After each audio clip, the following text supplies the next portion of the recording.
Hello，大家好，我是 Jane， 欢迎来到我们今天的情人节特辑，主题是牌卡解读哦。那呢在我的频道上面呢，我从来没有做过任何跟感情有关的这个牌卡解读。那应很多人的要求，既然情人节快要到了哈，那我们就应景一下，我们就今天一起来讨论这个主题，好吧 ？OK？ 那呢，在进入我们今天的主题是牌卡解读之前，有关于情人节特辑这个部分呢，我会先跟大家做一个简单的说明，让你了解知道这个影片要怎么样去运用，好不好 ？OK？ 如果你目前呢是有感情状态的朋友们呢，你可以作为目前情感状况的这个部分来进行一个参考。那如果呢你是单身呢，或者是你正要准备进入一段感情呢，你可以作为这段感情的超前部署，或来听看看这个爱神丘比特有什么样的感情上面的这个指引，然后能够提供给你做一个参考，好不好 ？OK？ 那接下来呢，我们还有这个整体架构流程的说明啊。我们这一次的情人节特辑呢，会分为上下半场。那上半场的部分呢，我们会先来说明有关于在感情当中的一些现况或所遇到的一些情境 ，OK 哈。那如果你是没有对象的，那有可能这就是你的下一段感情，或你经常重复类似的情感状态 ，OK。那如果你是目前有对象的，你就可以以你目前的感情状态去做一个观赏 ，OK。接下来呢，我们还会在上半场跟大家说明你有哪些吸引对方的一些特质 ，OK 哈。然后接着我们就会进入到下半场的延伸牌卡解读。那在下半场的延伸牌卡解读是非常相对很重要的一个部分，原因是因为呢，我们在下半场会来分析有关于你在感情当中比较脆弱的地方，或者是呢以及第二个我们会来分享，就是那进入一段感情当中，你需要学习哪些课题，有可能是比如说你一直没有办法突破的 ，OK？ 那呢接下来第三点我们会来分享，在一段感情当中你必须要特别注意的事项。最后呢，我们会采用传讯的方式来听看看爱神丘比特有什么样的这些讯息，希望透过传讯者我来告诉你哈，这个是大家最喜欢的部分。如果你没有来参加过我们延伸牌卡的朋友们，非常建议你们哈来听看看 ，OK 哈。好，那我们今天呢一样告诉大家，我们延伸牌卡解读的连结呢，就是在我们这一则影片下方的资讯栏点开，你就可以看得到 ，OK。好，那我们进入这个牌卡解读，一样跟新朋友说明一下哈，在我的频道主题是牌卡解读，没有任何的什么选项提醒小物，我希望能够带领大家一起训练你自己的这个直觉跟这些能量来进行一个连结，好不好？所以呢，我们的选项一样只有这个数字的1、2、3 ，OK。那在进入之前，我们一样会用这个颂钵来进行能量场上面的调频，也可以让你的心静下来，好不好 ？OK。好，那话不多说，我们就赶快进入到这个惊为天人，难得竟然做了一个感情有关的这个牌卡解读，希望大家会喜欢。那也欢迎大家呢在看完这个影片之后，如果有任何的反馈，也请你们在下方留言告诉我。如果大家真的非常喜欢，觉得对你们来说这些资讯很有帮助的话，或许在未来我可以考虑再去做其他类似的这个主题来提供给大家作为一个参考，好吗？这个是我很乐意替大家做到的事情 OK。 好，那我们就接下来用这个颂钵来进行一个能量场上面的调整 OK 好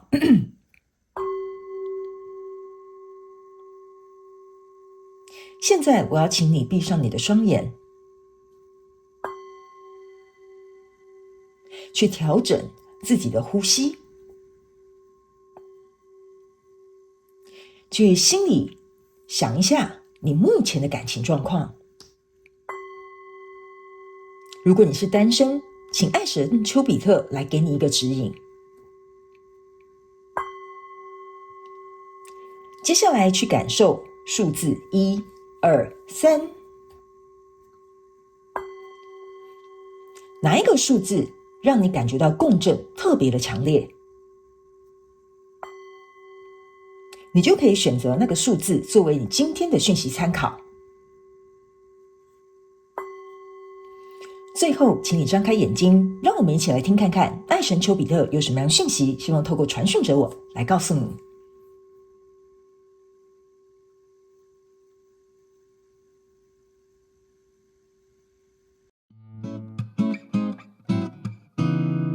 Hello， 大家好，我是Jane，非常感谢所有愿意在影片下方留言反馈以及按赞分享的观众朋友们，因为有你们的支持，才会有我的存在。所以如果呢，你还想要收听更多不同多元丰富的精彩内容，请你一起来收听我的主题广播节目，以及订阅我的电子报，就会收到最新的第一手消息。那如果呢，你还有其他的问题，也欢迎你点开影片下方的资讯栏，就可以找到所需要的答案。接下来就让我们一起来收看今天精彩的影片内容吧。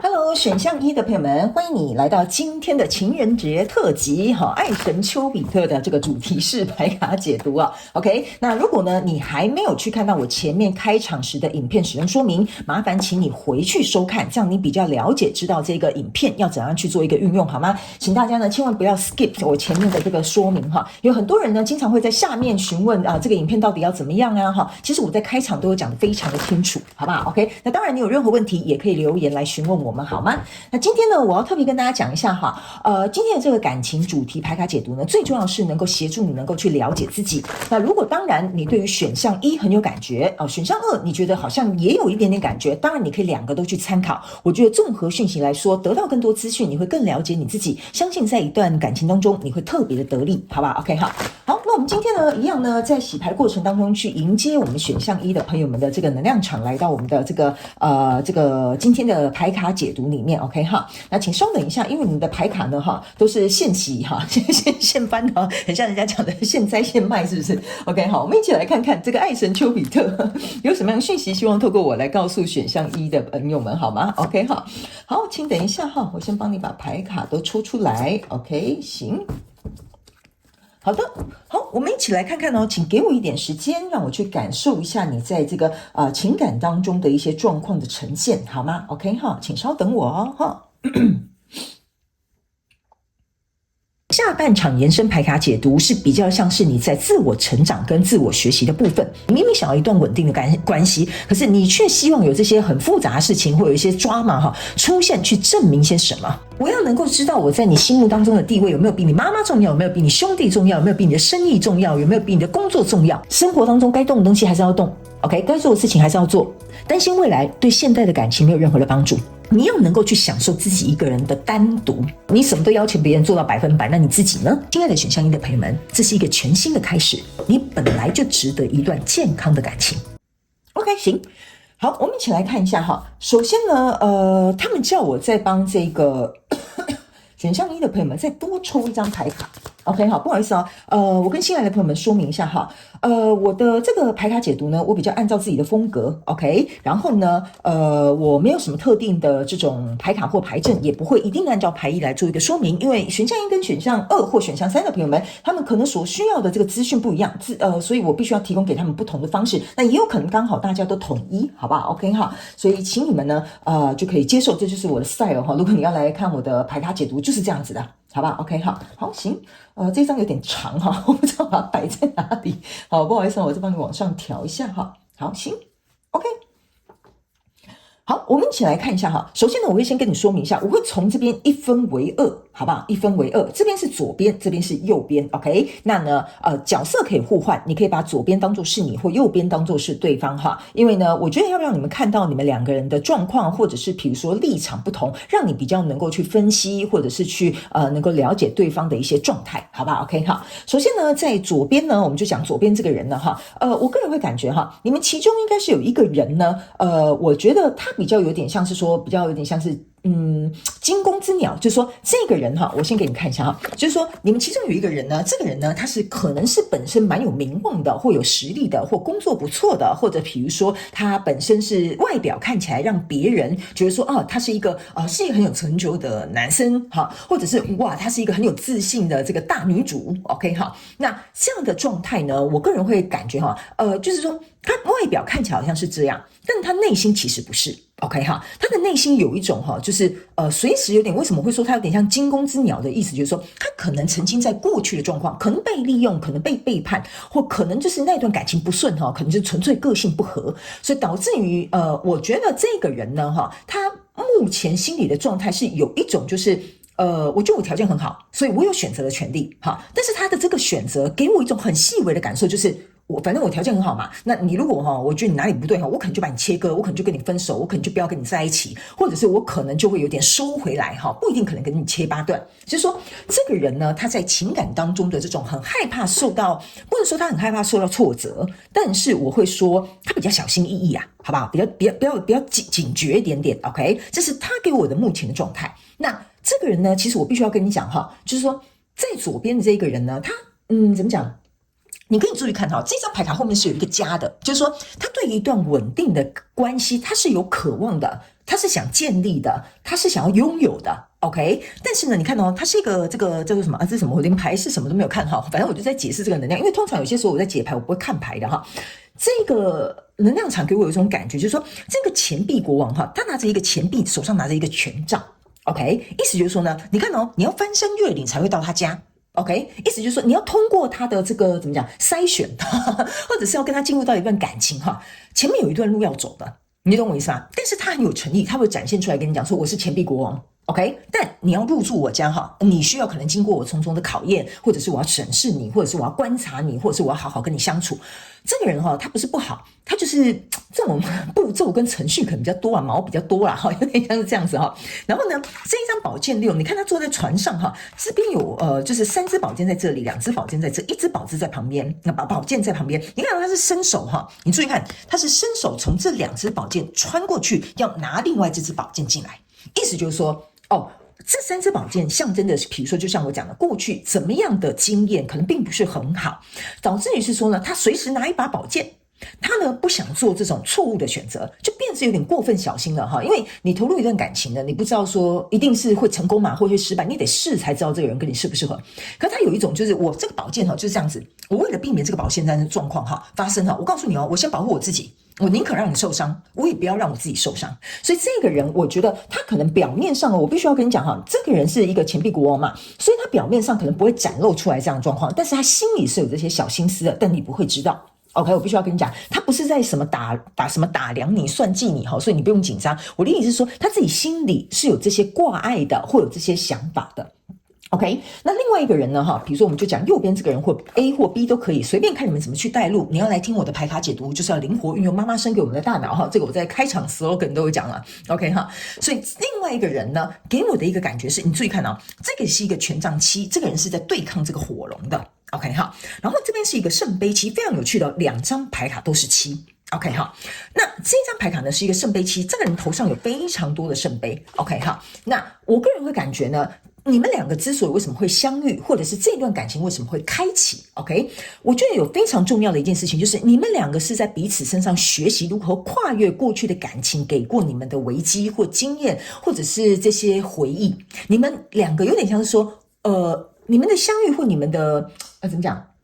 情感上面的吸引，就是说你们在彼此身上有看到彼此的优点，但是你们也在彼此的身上看到过去你害怕的那个点。OK， 所以我觉得这有可能是爱神丘比特或这段感情之所以为什么会发生，会有机会发生的原因哈。那这2张牌卡都是7号牌，那7号牌象征的意思就是说，这个人进入到一个神圣的时刻，就是 B 哈右边这个人哈进入到一个神圣的时刻，他要朝向8号牌前进。OK， 那8号牌前进的意思就是说，这个人呢，他在学习的一个情感上面的课题是勇敢的去付出，而不要老是吃碗内看碗外。好，这个人你们2个会有一个共同的一面镜子，就是我也很害怕失去啊，我也很害怕受伤啊。但是如果在感情当中2个人状态都是这样的话，那你们这段感情就没有办法往前推进。所以 B 右边这个代表者呢，我觉得哈，这个人隐约透露出来的这种感受呢，会让 B 这个人呢有一种就是。那我到底要选跟你在一起好呢，还是我再去外面看看好呢？哈，所以你们2个人自己心中都有这个小心思哈。那这边还有另外一个讯息，就是说你也很害怕你投入太多，对方会不会给你回报？因为对方可能呈现这样的状况，你隐隐约约会嗅到嘛，是不是这样说 ？OK， 所以这样的状况当中，这个权杖7哈，就是这个人他反而会有一种怎么讲？怎么说呢？我要怎么讲？就是说我想跟你在一起哈，但是我先跟你讲好哦，如果你怎么样怎么样，那我就怎么样怎么样哈。所以我觉得这2个很有趣的，你们这2个人很有趣。所以这个人他可能是很清楚知道他自己的界限跟底线。OK， 他可能会这个人会跟这个人说的比较明白，但这个人比较不会跟这个人说那么明白。然后这个人他不是不愿意跟这个人在一起，而是说他很清楚他后面有准备好城堡了。你懂我意思吗？但这个人你可以注意看哦，他是说的比较多。我不是说他光说不练哈。如果你觉得你是这一个右边的这个人哈，我不是说你光说不练，我的意思是说呢，这个人是说。我跟你讲，你不可以劈腿哦，你只能爱我一个人哦，你一定要跟我一起有共同的兴趣哦，我们一定要在未来有在彼此的蓝图当中哦，哈，你一定要孝顺父母哦。这个人是有点像是条条那叫什么条理很多啦哈，就是外规则就这样哈，我让你听几个清楚啊那哈，就全部都跟你讲得很清楚哈，非常 clear 在这里 OK。但这个人呢，他可能不说。但他是以行动去做，所以这两个人其实有一个蛮有趣的一个存在，但其实你们两个是互相在乎对方的，所以这个情感的这个能量场给我感觉是你明明就互相在乎对方，你们可不可以就是都卸下心防，好好去跟对方聊聊就好了 ，OK， 不用搞成这样哈。那然后呢，你们两个人再注意看一下，这个是一个权杖七，但是这个国王牌卡手上其实也有一个权杖，所以那个权杖七加这个权杖象征是权杖八，意思就是说，其实这段感情是可以推得动的。你们如果要推是推得动，你们要经营是可以经营得下去的。但是在这之间哦，你注意看哦，你们有权杖，然后呢，你们有权杖，你们有宝剑，你们有圣杯，然后你们也有钱币。OK， 而且钱币是最大的那一枚哈，所以呢，我个人会感觉，在你们两个刚初相遇或者是在一起的前面的初期哈，有一种就是敌不动我不动的感受。OK 哈，这个比较有点像是你们在初期或者在相处的前3到6个月有点类似像这样，就我们都彼此还在进行一个观察。OK， 接下来我们来看第二排。OK 哈，第二排就有点像说，如果你遇到这个人呢，或跟这个人在一起的时候的中期开始，好不好？好，来这边呢是一个权杖4，这个呢是一个宝剑国王。我刚刚为什么会跟你讲哈，这个人他没有不好，这个人就是他顾虑比较多，因为他知道他一旦付出，他是有点像是他会给你一个 commitment， 就是说。我如果承诺我跟你很认真在一起，我就是要娶你，或者是我就是把你放在我心目中很重要的一个位置，所以我才会跟你讲哈，这个人他是有准备他的城堡来的，而且他有带钱，他又带权呢，所以我才会跟你说，你遇到的这个对象哈，他再怎么样起码哈，在别人的眼光当中是一个非常好的一个感情对象。OK 你男朋友是比如说我们讲一些比较简单的那种举例，大家比较会懂哈。你男朋友是一个高富帅哈，那这样大家就会觉得说这个男朋友很好哈。我是举例哈，请大家不要攻击我好吗？就比如说我们就会这样看，哇，你男朋友长得好高，然后又好帅又好有钱，哎呀，你跟他在一起真的太幸福了。好，所以他会有一种让别人觉得他本身条件就很好。OK 好。但是我觉得你细细的去观察他，你一定会觉得这个人他有一个什么东西就是有点不太对劲，你去感受一下哈，你就是觉得我觉得我在观察他一下，所以在初期的时候，这个人是不会把心全部交给他的，这个人是打算交给他的，但是他要观察，好，所以我才说你们两个人是蛮有趣的一个状况 ，OK 哈，然后呢，我不知道为什么哈，我在讲你们两个回到这个能量场，就是从这个中段要回到前段的时候哈。这个火龙给我有一种感觉，就是说，这个右边这一个人哈，如果这个人对你有一些行动上面的付出，如果有这个人哈对你有一些什么比如说付出或怎么讲呢？就是他如果对这个人有付出的时候呢，这个人呢，他不会第一次就他不会第一次就买单 ，OK 哈，他可能要看第2次、第3次或测试他第4次、第5次的时候。他才会慢慢卸下心防，觉得这个人是认真的。OK， 这边有一个小小的补充讯息哈。OK， 意思就是说呢，这个人他需要经过3番2头哈，或者是比如说测试1、2次之后，他才会觉得说，这个人好像看起来是认真的哦。他需要有一些 sign 啊，就是这个在右边的这个人哈，他需要有一些 sign 去建立他的自信，觉得说，这个人是对他认真的，这个人是真心想跟他在一起的。OK， 好，所以呢，来到这里，我们就讲中后段哈，就是说差不多感情发展到中期之后呢，这个人哈，其实呢，他会觉得说，这个人真的是我在找的人哦，我觉得还不错哦，所以这边有一个权杖4跟一个宝剑国王。OK 好，这个时候呢，我觉得哈，你看到我刚是有说这个人是有带着这个城堡来找你的嘛，就是说你要入住成为我的这个，比如说他是国王你想当我的皇后的话呢，我是已经准备好了 ，OK， 那这个人其实到中期的时候他会稳定下来，而且你注意看啊，这个翻山越岭的山哈，你是已经翻过来了，就是说你跟这个人相处，虽然前面初期可能有点颠簸，但你们已经翻山越岭哦，你注意看到这翻过这个山，你已经在这个城堡的草皮上面了，这个人是想要跟你稳定下来的。OK 好，然后呢，这边有一个宝剑国王 ，OK 哈，虽然他想要跟你稳定下来哈，但是这个宝剑国王你注意看哈，这个人一直都是国王的一个姿态，就是他是钱币国王，又是宝剑国王 ，OK 哈，意思就是说呢，他在进入到一个比较关心相对稳定的一个状况当中呢，这个宝剑7加上这个宝剑对不起，这个宝剑6加这个宝剑国王象征的是宝剑7。OK 哈，但是呢，这边我要拆开跟你讲一下哈，他这一支宝剑是他过去手上抱的这一支宝剑。OK 哈，所以呢，我们先把这一支宝剑呢，假装他这个就是捞到他手中了，好，就是说他把宝剑捞过来了，所以这边应该是宝剑6了 ，OK， 所以呢，他觉得过去我担心的，我担忧的，觉得这个右边这个人或这个 B 这个人我觉得我好像想太多了。好，我觉得他其实是真的一个蛮好的一个对象。OK 或者是他会渐渐卸下他的心防，他觉得过去的一些东西他会慢慢跨越过去，还有包含这一个人他过去曾经受伤的部分呢，也会因为跟这个人的相处的过程当中呢，慢慢堆叠出信任跟这个稳定感，然后呢也会给这个左边这个人或这个 A 人有一种就是怎么说呢，会让他觉得说我好像准备好了要往一个更好的方向去前进。OK 所以这个人其实他透过一些时间或空间或者是相处过后之后呢，这个人呢他其实会觉得说这段感情是值得发展的，或者是值得他去投资或投入的。OK 那右边这个人呢，我们来看一下这边呢是一个宝剑7，然后呢这边是一个宝剑8，非常有趣的你看我刚刚有特别跟你说明是6加1等于7，但走到这边这个右边这个人 B 这个人变成是宝剑8跟宝剑7跟宝剑8。好，来你注意看这个就是这个中期的状态的时候，右边这个人注意看他手上呢是抱着5支宝剑，这2支宝剑放下，然后后面这个男生他在睡觉，他在他的这个床边陪伴着他。OK 我觉得来到中后期之后呢，右边这个人他会给我有一种感觉，就是说你看这个人他其实睡得很香甜。OK 然后呢他也觉得这个人可能给他安全感。你看你要去想你手上是有拿宝剑的人，可是这个人却在你旁边，敢在你旁边睡觉，他都不怕你杀了他或者是刺杀他，所以代表说这个人是对这个人很有信任。就像我刚刚跟你讲了，你已经翻身，因为你来到这个权杖4了，你已经来到他的城堡里面了，这个人觉得说一切好像都很顺利我觉得这个可以长期发展但是来到这里的时候，这个人呢反而是坐在这边呢有点像是你说看守也好，或者是保护这个人也好，我个人会感觉这个人来到中期的时候，会突然发现他有点离不开他，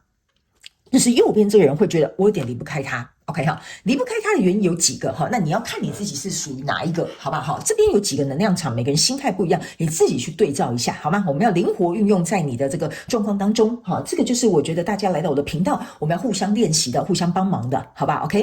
这张牌卡给我有几个状况。第一，你之所以为什么会醒着坐在这里保护这个人，原因是因为这段感情是你想呵护的，你想拥有的，你想去创造的，你想去持续的，这是你的一个心态。OK 所以你不容许任何人来打扰你，或者是来比如说介入你的感情，或者是影响你们的感情。比如说你们两个决定结婚不生小孩，可是呢双方父母可能觉得不行一定要生孩子或什么的，你呢是会为了这个人就右边这个人是会为了这个人去捍卫他的。他不允许任何的状况来影响我们之间的这个感情。为什么呢？因为你注意看我刚刚有特别跟你讲一些细节有些时候我在传讯的过程当中要告诉你们这些内容，你们都要特别注意我的用字遣词。我刚刚是有特别跟你讲，他们叫我拿这张牌给你看，你就懂了。为什么这个人要坐在这个船上呢？从这2支宝剑当中伸出这一支宝剑，象征的意思就是说，这个人是以前很战战兢兢的，对不起，这个人是可以理解他的内心状态的。在经过时间相处之后，我刚刚有讲了，这个宝剑2如果加上这个宝剑1，象征的就是宝剑3。OK， 所以这个人是不容许这个宝剑2就是加上这个手上这支宝剑3的状况出现的。所以过去是这个人为了保护自己拿这支宝剑，现在是这个人为了保护这个人手上拿这一支宝剑，就是不允许任何人来造成这个在睡觉的这个人，也就是左边这个人有任何受伤的，有任何不开心的，因为这个人也很重视他了，来到中期就是变这样了。OK 所以呢这是第一个状态。第二个呢，我觉得这张牌卡也在告诉这个选项1的朋友们如果这个人是你这里也有点像是说呢，你呢会在这段感情大概经历到中期的时候我觉得你会越来越清楚知道你自己想要什么。为什么呢？因为呢，你注意看这是一个宝剑国王，你本身也是一个女王，你手上拿着一个宝剑，我觉得你会开始意识到说，其实你们两个是有共识的，其实你们两个人目标可能是一样的，其实经历过一些挑战或面临过一些状态之后呢，你会发现其实你们两个人对于这一段感情的这个走向呢，我觉得你们是有达到共识的。所以相对来说呢，我觉得这个共识呢，会让你心目中产生一个怎么讲呢？产生一个想法，就是说我要开始认真思考我的感情的下一个阶段了。为什么呢？这边有一个权杖4，这边手中你虽然拿这支宝剑，你注意看这边是有另外4支宝剑在这里的。那这个象征的宝剑4的意思就是说，我要如何去思考，或者是我要思考该怎么做。这一段感情可以朝向一个方向去前进 ，OK？ 因为呢，这边我再跟你说明一下哈，这个宝剑8加宝剑7象征的是宝剑5，宝剑5象征又是你手上这个宝剑5，所以呢，我觉得你会越来越堆叠，要去巩固跟保护这段感情的心态会越来越强烈，所以你会非常的去执着，或者是去在乎。我们两个是不是想法一样？你是不是也这样说？所以有些时候我要特别请你注意一下，就是说，你不要过分或者是过多的去跟这个在睡觉的人，就是左边这个人哈，一而再再而三的去做一些我觉得你心里想要的确认。我觉得你们可以沟通啦哈，但是你不要有点太怎么讲，追求完美到了一个过头，好吧？比如说今天这个人可能比较晚。回家或晚回讯息给你，你就会说，你今天去哪里啊？那为什么我传讯息给你都不回我啊？哈，你心里的这一个不安全感，你要自己去克服。为什么呢？第二个讯息我要带给你，就是因为这边有一个宝剑8，你可以看哈，这是一个女生哈，扶额哈，然后在这边在地板上哭。OK 哈，你呢不要过多的去制造困在这个情景里面。OK， 你可以看哈，旁边都是黑压压的一片。OK 哈，你不要过分的去把自己，你看这下面是一个棋盘，意思就是说，你不要为了下一步要走得很好，然后搞得这一步呢惊惊战战的哈，然后或者是一些小细节都不愿意放过。OK， 那这样子的话，你会陷入在你自己所设定，不能说挖的洞吧，就你有点像挖洞给自己跳，明明这段感情就没有怎么样，所以你不要过了头或太过于紧张，好不好？没什么事情发生。OK， 这是第二个，我透过这一组牌卡要告诉你的讯息。OK， 第三个，我觉得这个怎么讲，在右边这一个人哈，我必须要讲哈，你在感情当中的不安全感哈比较多 ，OK， 然后不是对方造成你的不安全感，是你的脑袋好，或者是你的想法，或者是过去的一些经验的不安全感，你可能到中期的时候，对方已经跨越他自己的课题了，但你还没有。所以你才会想要去像我刚刚讲的第二点，去要求对方再多给你安全感，要求对方再给你多一点确认，要求对方再去跟你讲一些你想听到的话。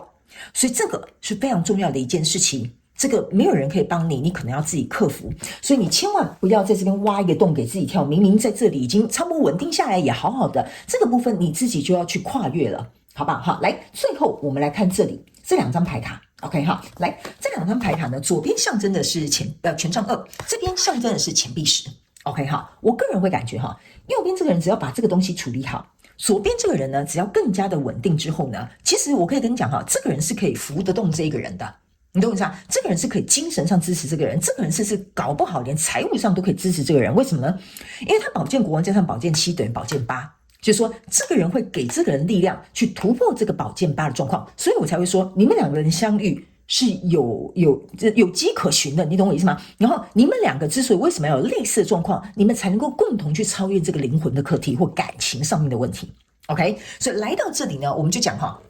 通过这个中间再跨越一次这个层层的感情考验之后，或者挑战之后，来到这里呢，这边呢是一个权杖2跟钱币10，我会觉得你们会越来越能够理解彼此之间原来是可以相辅相成的怎么讲伴侣或者是对象。OK， 而且你们两个能够去共同的去创造接下来你们想要的生活，因为这个权杖10门户是大开的。OK， 那我刚才有跟你讲，这个人你要翻山越岭，你现在来到他的城堡了，接着他是打开一个大门，让你正式进入到这个城堡里面了。所以意思就是说呢，在这段感情可能有一点在前面呢是比较你们两个彼此之间我觉得是没什么太大问题但是彼此自己心理之间的课题倒是一个问题。OK 哈，那你们克服这些东西之后，打开这一扇大门，就代表说你们的感情会趋向于更稳定的一个状态，甚至这个权杖2也象征的是说，我们要共同去创造我们的生活了。OK 哈，所以呢，我觉得这个如果一个简单的什么感情的这个路线图来讲就有点像说这一段前面上面这一 part 有点像是我们初期在约会暧昧的时候了，这边有点像是我们已经是男女朋友了，这边有点像说我跟你求婚，我们要结婚了。就是说这个东西。你们两个人彼此之间如果没有经历这样精神上或灵魂上面的超越你们没有办法走在这里，所以你们经历这个东西要超越它之后，你们反而就走在这里，而且你们的地基会非常的稳固，我可以感觉得到。OK 哈，因为权杖2往下走对不起好像大舌头权杖2往下走就会走到权杖3。OK， 那权杖3象征的就是下一个篇章了，再加上这个钱币10就代表说这一段情感的大门正式开始了。OK 哈，不是说你们前面都是白费了哈，这个有点像是更往更高一个承诺或更高一个阶段去走。OK，所以来到这里有可能会见家人呐，好，或者是完全融入彼此的生活圈呐，我觉得这是一个蛮好的一个发展。那在这里呢，最后这张牌卡你可以注意看哈，这个男生跟这个女生呢，他们互相的是往前走的。OK 哈，唯一呢，在这段感情当中哈，我觉得你们要特别彼此去注意的一件事情，就是说你们要抓准，有点像是抓准一个，怎么讲呢？我想一下怎么翻译这个能量场给你听哈。有点像是说，我们两个是互相扶持的，因为你看得出来，他们两个就是在互相扶持嘛，对不对 ？OK 哈，所以我觉得你们在这里哈，这张牌卡有一点像是指出，你们在这一段感情当中很重要的就是你们在彼此心中要能够去理解。OK，我遇到任何问题，我的另外一半会来帮助我。我遇到任何问题，在我的身后有一个人会支持我。我遇到任何问题，我觉得我们两个可以互相能够一起去度过。OK， 我觉得这是最终你们两个彼此对于这段感情达到了共识，就是这一张牌卡给我的一个感受。就是说，最终你们会认定彼此，哇，原来是这样子啊！我不管怎么样，我今天心情不好，我就回家跟我的伴侣，然后跟他一起骂我的主管哈，我心情就会好，因为他最知道怎么样去安慰我了。OK， 所以我觉得这张牌卡就是有一种你们一直不断透过一些小小的挑战跟考验，而达到了一个相信对方是能够不会像以前的一些遇到的对象一样，能够互相的去能够在心目当中有一个地位，然后最重要的是这个地位是屹立不摇的。好吧 ，OK， 所以这大概是呢，你在这段感情当中或未来下一段感情当中呢，你可能会遇到的一些现状跟情况。那接下来我们来看一下，好吧？我们来看一下。你呢有哪些吸引对方的特质？好吧，我们要来了解一下嘛，知己知彼，百战百胜，这叫什么对吧？我们要来看一下哈，你有哪些呢吸引对方的这个地方，好不好？那这个地方呢，我们就把它放大 ，OK 哈。然后呢，我们也来看一下好了哈，不然这样子好了 ，bonus 一下好不好？我们来看一下对方希望哈你可以改变的地方，好不好 ？OK 哈 ，bonus 一张，好不好？给这个选项1 ，OK 好，来，我们一起来看一下哈，上面4张呢是那个就是对方对不起。你有哪些吸引对方的特质？那这一张呢，就是对方希望，那如果可以的话，要不要稍微调整一下哈？选项1，好，我们一起来看哈。来，首先我们先从第一张哈，他们说呢，这一张叫做 You are whole， 就是你是完整的 ，OK 哈，你不用任何人去完整你 ，OK 哈，你会永远成为一个完整的自己。好，你可以看到这边就是有很多圈圈嘛，对不对 ？OK， 我个人会认为哈，你之所以为什么会吸引对方的特质，就是像我刚刚讲的，你们前面会经历很多关卡，但是在每一次关卡的过程当中，我不知道为什么我在拿这一张牌卡的时候，你很像一个拼图，就是你在经历的这个过程当中，跟这一段感情的磨合，跟这个人相处过程当中，你把完整的你自己像一块拼图，一块慢慢的拼回来了。这个人会给你有一种就是我好像有了一个归属的感觉，但是你最吸引他的部分是他看到你的时候他会觉得经历过这一次我们的吵架比如说我们吵了个架，你真的下一次有改变OK， 经历过这一次磨合跟沟通，我们两个在精神层面或者是在做这件事情的目标性，或者是比如说这个就是我们两个愿意达成彼此对方妥协的这些行为上面的改变啊，你也都不断的去做到，就是对方会感觉你是想要跟他共同去完整这段感情。那在完整这一段感情的同时呢，你也在完整你自己，就是你变得越来越好了。这个东西是你特别吸引他的地方，就是你变得越来越好了。这段感情你不会比如说嬉闹你也不会说比如说耍赖你也不会说就是比如说有点像是给他什么态度 OK， 你呢是真心诚意的去付出，然后对方也深受你这个特质的吸引，所以呢你不仅也会让对方觉得说你完整了他的生活，完整了他的情感，更重要的是我觉得你吸引对方的特质还有一种就是你让他去看到我们两个可以去共创一个非常良好的循环，这个是第一个你非常吸引对方的特质。OK 好，来，接下来第二个我们来看一下这个是很小这边有一对情侣，我不知道你们有没有看到，然后这边是有一个月亮 OK 好，然后呢这张牌卡给我有一种感受，就是你看这是一个6号牌卡，上面有一个月亮，这两个人在这里，其实这个就是我刚刚前面跟你们讲的，你们两个同时被过去的回忆所困扰着，或者是所影响着，或者是比如说多多少少在刚开始初期的时候可能有一些阴影OK 好，但是你注意看这两个人是互相依偎的，象征的意思就是说，即使在这样子的情绪的洪流当中不管是你偶尔会发生，或对方偶尔会发生的时候，我觉得你们两个在当中所付出的这个努力是被看见的。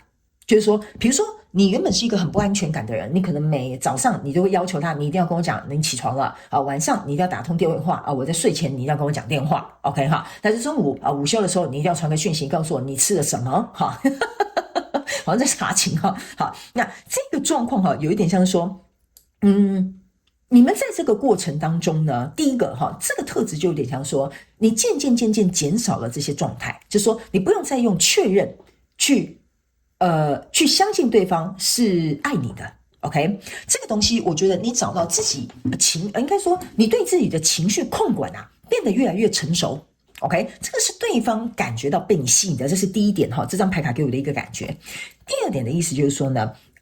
你经常我不知道为什么这很有趣哦。我读第二个能量的时候很有趣的，就是你应该经常会做一些很可爱的小惊喜，所以会创造很多你们两个彼此之间美好的回忆。所以有这种情绪上面的起伏哈，也是这个人特别受你吸引的地方。就是说，你偶尔可能会帮他准备早餐哈，你偶尔呢可能会比如说他就是比如说他今天心情不好，你就买一个他喜欢吃的或喜欢喝的饮料去接他下班。OK 哈，所以这个呢就会让对方觉得说，你能够安抚到他的情绪需求，你能够提供一些情绪价值，这个也是这一张牌卡哈。第二个讯息要告诉你，你特别吸引对方的一个特质，好不好 ？OK 好，来，接下来我们来看第三张 ，OK 哈。第三张呢，他的意思是说，你是一个宇宙的小孩 ，OK 好。那这张牌卡，我觉得你吸引对方的特质，就是说，你依然保持有这个不能讲纯洁哈，这样好像有点怪哈，就是说你依然保持这种有时候很小孩子气的这个天真无邪啊哈，纯洁当然也可以的哈。但是我要举一个例来说，就有点像说，你还是会拥有这种小朋友，有时候比如说想撒娇啦，装可爱啦，或者是比如说做错事啦，就会塞奶啦，就是说对不起，你原谅我嘛，我就不是故意的嘛，所以有些时候你这种很纯真、很天然的感觉对方也会很受这个吸引。那某部分极小众的这个选项一的朋友们我觉得对方受你吸引是因为你很单纯。好，因为他的世界里比如说假设好了，他所比如说工作的世界里，或他必须要去交际应酬这些人际关系里面比较复杂，但是你没有，你就是给他一种很纯，这就是为什么我刚刚想用纯洁但是我又不知道用什么纯真或纯洁或单纯都可以这是你吸引他的地方。OK， 因为他跟你在一起的时候，他不用想那么多，他不用去想一些人际关系的这种，比如说你来我往的这种东西他觉得这个东西是他跟你相处很舒服，你吸引他的原因之一。然后还有刚刚我讲的，你很单纯，然后你有时候会有这些小孩子很可爱的地方会展现出来所以他觉得这一点，我不知道为什么我在读这张牌卡的时候，有一种很甜蜜的感觉。OK 所以我觉得这个也是你吸引他的地方。OK 好，那当然这个我先跟大家讲吸引对方的特质，有些时候这个角色也可以互换啦。OK 你们自己灵活运用这些讯息。OK 来，那这一张牌卡呢，就是说你呢有不断的在拓展。OK 然后呢，你本身就是宇宙的一个部分。OK，这张牌卡呢，我个人会有一种感觉，就是说你吸引对方的特质就是说虽然呢你这个人有些时候有一点不安全感，但是呢，你在某些可能是生活其他领域的部分，你是很敢勇于去挑战跟冒险的。比如说你在感情当中比较没有安全感，但你可能在事业上你是一个女王。OK 你愿意去冲，你愿意去闯，你甚至领导一个团队，你愿意去接受一些挑战。OK 所以这个给他有一个反差感。我的感觉这个能量场有点像是一个反差，就是说你可以在他面前像一个孩子，但是你去上班的时候或者你去工作的时候，或者你在创业的时候你又像一个女王一样或者像一个皇大那什么女王相反是什么就像一个皇上皇上有点夸张了就像一个男君主一样。OK 所以你的这个反差感也是算是蛮吸引他的。然后呢，这一张牌卡给我有一种感觉第二个讯息就是说，你可能在某一个领域范围之内你是有深耕的，或者是你在这个行业呢，你算是一个佼佼者，或者是你有不断的创意或创新，有可能你的工作是跟创意有关的你有源源不绝的这些 idea 也会让他觉得说，哇，你这个人好像是很鲜活的。OK 就是你好像是活生生的那种感觉。OK 所以这种反差感，我觉得对他来讲是能够满足对方的。就是他好像跟你在一起都会有一些新鲜事，或者他跟你在一起的时候都永远好像比如说有谈不完的话题，有聊不完的天，然后甚至我会感觉你们两个人之间应该有一个兴趣是非常深厚的，比如说你们两个都很喜欢聊电影，或者比如说你们两个都很喜欢或去旅行哈，或者是你们两个很喜欢一起共同去谈音乐的东西 ，OK 哈，就有一个点哈，我觉得是深深的把你们连结，然后那个点呢会变成说有点像说被你们的基础不断的去扩展，比如说你们都很爱旅游，你们就去了很多不同座的山哈，或者是不同的国家哈，这东西会让你们连结这种感觉会更深哦，这也是这部牌卡这张牌卡，对不起，这张牌卡对方觉得你吸引他的特质，好不好 ？OK 哈，好，那接下来我们来看一下哈，有点讲完了，我们来看一下，我们自己本身有哪些小小的缺点呢？哈，可能可以看一下，好不好 ？OK， 好，来，这张牌卡是对方希望你哈，可能或许这稍微调整一下也不错的地方。OK， 好 ，the love is in you is infinities。OK， 就是说这张牌卡呢，就是说在你怎么讲？你心中的爱是无限的，好不好 ？OK， 好，我觉得这张牌卡哈是这个人呢站在这个星河上面，然后对不起，然后把这个双手展开 ，OK 哈。这张牌卡呢，其实对方希望能够告诉你，他希望你在感情当中呢，能够再更敞开心胸一点点，勇敢的去爱，去展现出你对他的爱，或者是说出你对他的喜欢。OK， 因为我刚刚有讲哈，这个人哈，他会讲很多条例哈，就是我刚刚讲，如果你是右边这个人哈，你就是会讲很多条例哈，然后左边那个人就会觉得说，你这个人到底是在跟我谈商业，还是跟我谈生意呀？人怎么讲这么多，好像 checklist 一样？那如果你是左边这个人呢，你就会变成是我在观察，我在考虑哈，我在考量哈，所以这个敞开心胸的部分呢，就缺乏了一点点。OK， 但是对方是可以知道你有这样的特质，就是说你心中有满满的爱可以给予，你心中有满满的爱可以分享，你心中明明就很想要一段感情，但是你不敞开心胸，我怎么进去呢？OK 好，所以这张牌卡有点像是对方希望你能够稍微调整的地方 ，OK 好，所以就做给我们选项一的朋友们做一个参考。那接下来我们就要进入到我们下半场的延伸牌卡解读了，好不好哈？那在下半场的延伸牌卡解读呢，我觉得它比较倾向于呢，你自己在感情当中要去做的一些功课。所以在下半场的延伸牌卡解读，我们首先会来分享有关于第一，你在感情当中比较脆弱的地方。OK， 我们要知己知彼，百战百胜嘛。OK 哈。第二个，在感情当中，你要学习哪些课题 ？OK， 如果你以前有重蹈覆辙的，或者现在你在一段感情当中无法突破的，我们在下半场来进行一个剖析。OK， 第三个，在感情当中，不管是现在或者是未来 ，OK， 或者是过去的感情当中，你有哪些要注意的事情，可是你却没有注意到的，我们也会在下半场的延伸牌卡解读来进行一个揭露。那最后，我就会以传讯者的身份，透过这个爱神丘比特来告诉你。他心中想要告诉你有关于在感情当中的一些内心话，好不好？我们来听看看爱神丘比特有什么样的讯息，希望透过传讯者我来告诉你，好不好？所以呢，如果你愿意一起来加入我们的下半场的延伸牌卡解读，我们下半场的延伸牌卡解读的连结就在影片下方的资讯栏，点开你就可以看得到了。欢迎你以行动来支持我们，好不好？那我也希望今天看到这一则影片的，就是我难得第一次做情感主题的这个牌卡解读，我希望所有看到这一部影片的这些选项一的朋友们，我希望你们都有情人终成眷属，你们能够爱自己，也有能力去爱别人，好不好？祝福你哦，非常感谢你。那我们就在延伸牌卡解读见喽，拜拜。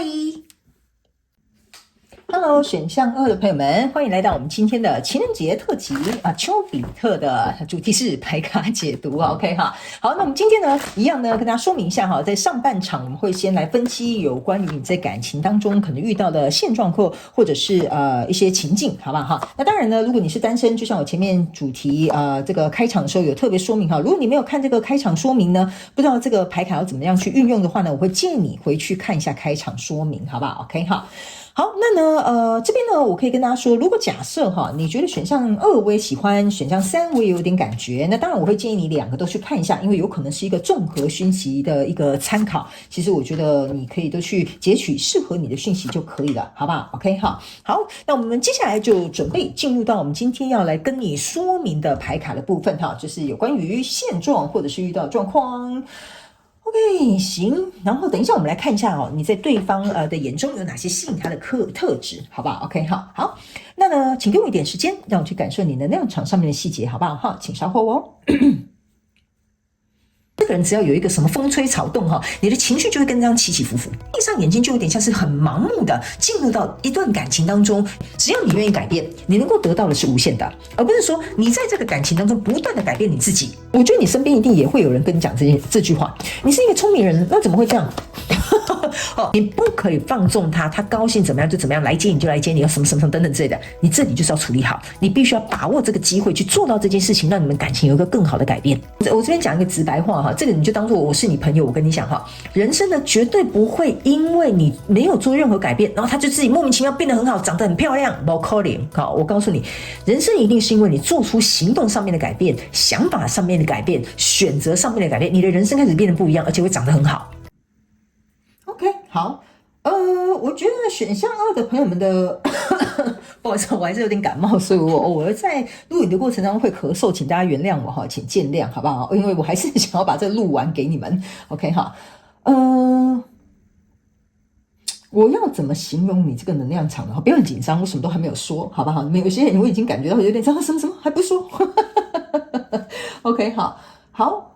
我觉得呢，这个我先跟大家讲哈。你现在看的这个牌卡解读呢，你可以用现在所遇到的这个情感状况来进行一个参考。那如果你是单身呢，当然可以作为你下一段感情的超前部署，或者是来进行一个资讯上面的收集，也都可以，好不好哈？那呢，我先跟大家说明哈，在左边呢，我们会分为两边哈，就是左边是左边这个人，右边是右边这个人。那你也可以把这个角色互换，或者是套用在你的情感当中也可以哈，或者是你要叫这个 A 人或 B 人都可以啦，反正就是有2个人嘛哈。那你们3个人的话呢，可能就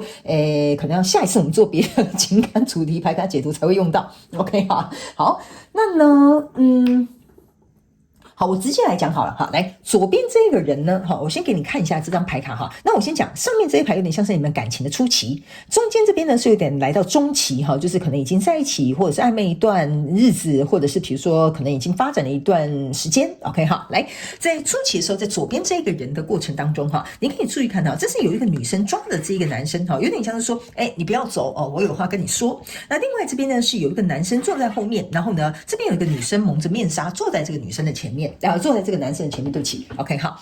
这2张牌卡给我感觉哈，左边这个人呢，他其实有点不太受控，他有点像说他想干嘛他就干嘛，你懂我意思啊？就有点像说他说了算，或他想要怎么样，他不喜欢受拘束，所以我觉得这个人在感情当中哈，他比较有点像是我行我素的方式来经营一段感情。OK 哈，就老子开心怎么样，老子怎么着哈。那但是呢，这边有几个讯息，我要特别提供给选项2的朋友们去注意一下哈。首先呢，第一个我会感觉哈，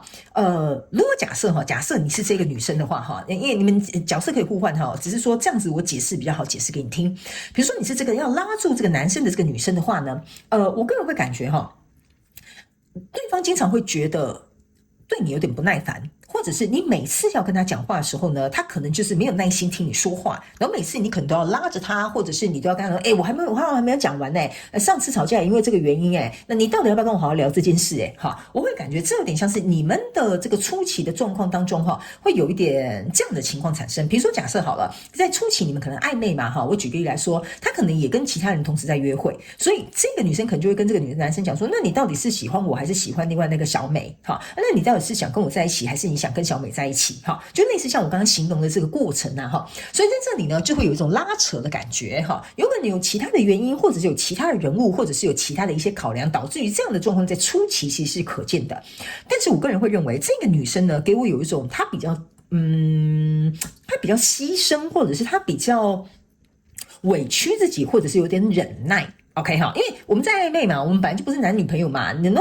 也当然不可以限制这个人的行动嘛，是不是这样说？所以我觉得这个人是倾向于比较有点忍耐，或者是有一点还在看这个情势，或者是有一点觉得说，我可能就很爱这个人吧，所以我可能就稍微比较牺牲或容忍一点点。OK， 那你注意看在这里这个情况呢，这个男生是坐在这个女生的后面，这个女生是蒙着一个面纱。OK， 我个人会感觉呢，这个男生你就把这2个男生想的是同一个人，这2个女生是同一个人这个男生呢，他手旁边其实有一把匕首的，这个女生手上其实是有一个书的。OK 我个人会感觉呢，在这个感情角力当中如果你是这个女生的角色的话呢，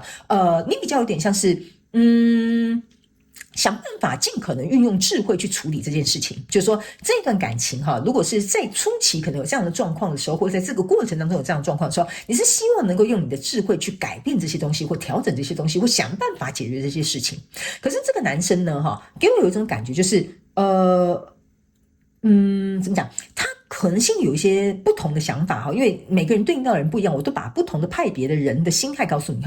这个男生有一种就是要么就是爱理不理，有点自我行我素，这是第一种人。第二种就是他其实随时做好切割，就他也不跟你讲得很清楚，那他会觉得说，如果你不高兴，好，那就算了。好，所以第二派的是一个属于这个男生的角色的人呢，他有点就是觉得算了。好，他也可以完全都不要 ，OK 哈。然后呢，还有第三派的这个，如果是男生的这个角色吧的话呢，我个人会感觉哈，他之所以为什么会跟你在这段情感当中呢，是因为你带得出场。就是说，这个女生是可以让他觉得带得出场的，虽然有时候小吵小闹，虽然有时候可能就是有点矛盾或者是冲突，但这个女生是让他带得出场的。那所以你一定有某一个点是他很看重，但其他的点可能他不能接受，所以因为其他的点他不能接受，所以导致于你们可能有这些状况产生。OK 哈，所以呢，我个人会感觉，我不会说你们不配或这个人是不是好像很坏哈，而是说在一段感情当中，本来每个人都会有我们喜欢的地方、欣赏的地方，跟我们讨厌的地方，跟我们必须要忍耐跟接受的地方。OK 哈，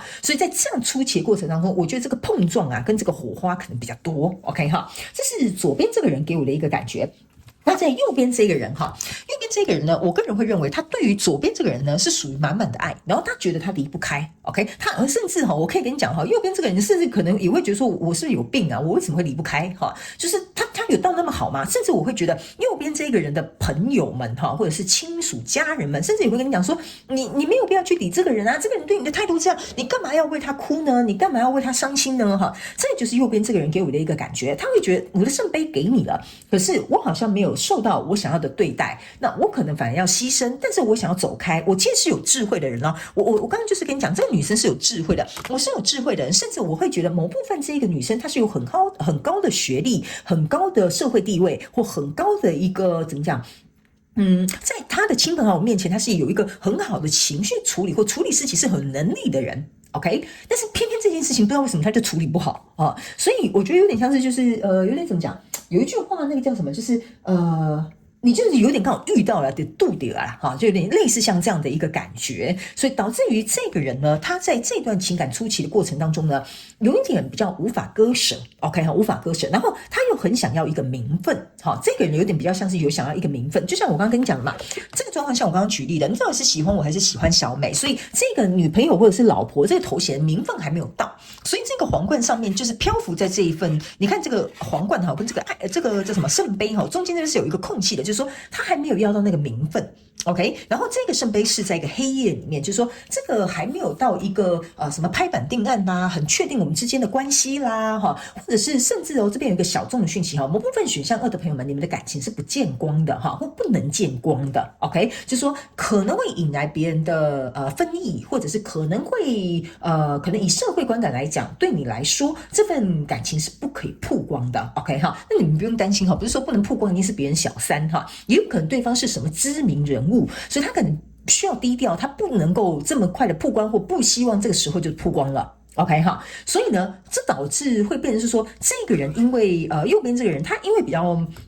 怎么讲呢？比较重情重义之外，哈，他愿意给予爱，但是还有一点是，就这个宝剑呢，是把它围起来，围起来就有点像我刚刚跟你讲的，你可能交往这个人哈，他很有身份地位，所以这个段感情可能暂时不能曝光哈，或者是真的刚好对方可能就是有婚姻的，那这个理智线哈是把你困在里面的，就是说你知道你想要，但你不能曝光，但你又想争取，但你也可能知道你不会争取到什么。OK， 所以这有点像是理性跟感性之间在进行一个交错跟拔河。OK， 所以这个是初期的时候，可能会遇到的状况。然后呢，还有一点是，我觉得为什么这个人敢离开，或者是他有点自我行我素的原因，是因为呢，我觉得左边这个人他可能也在看这个人能不能去承受这样的状况，或者是这个人他有没有能够像这样子可以带得出场，就是说你明事理，你知道我们现在比如说我是一个明星你是一个平凡人哈，那我们这样曝光可能会被抓包哈，我就是讲一些比较夸张的举例，你们可能就懂了啦。OK， 所以在这样的状况之下，这前期的考验其实对双方来讲呢，都算是蛮重的哈，这种压力感啊，这种沉重感啊，或者这种考验都会有的。OK， 那我个人也会有一种感觉，就是说这边有一个宝剑八，这边加一个匕首哈，象征是宝剑9，就是说呢，这件事情应该是困扰双方都有哈，只是这个比例可能不太一样。OK， 因为我觉得这个人比较能够潇洒离开，这个人比较不能。OK 哈，所以我觉得这个人会比较迁就这个人，或者是这个人比较能够去那样。比较能够去怎么讲掌握这个人，我这样讲好了 ，OK 哈，所以这样子你们比较能够理解。但是我必须要很直白跟你讲哈，决定权是在这个人身上。OK， 好，我感觉一个很明确的东西，决定权是在这个人身上。这个人为什么我刚刚会讲比较能够掌控或支配哈，被支配啊，被掌控哈，原因就是在这。因为第一，他心态受困，然后第二，他的状况可能不能，或他的角色是不能够被摊开。OK 哈，那加上有一些限制，所以导致于初期的状况可能是这样子的。OK 好，来，那接下来来到第二个状况，不是第二个状况，中期第二排这里哈，就是说这段感情的初期可能是这样子，来到我们中期的部分呢，来到这边哈。这个呢是这个丘比特哈，就我们今天的主题牌卡解读，丘比特来了哈，来，然后呢，这是一个钱币女王加上一个 awakening，OK，我个人会感觉这段感情在初期应该是有点波折的哈，甚至有一些人呢，对不起啊。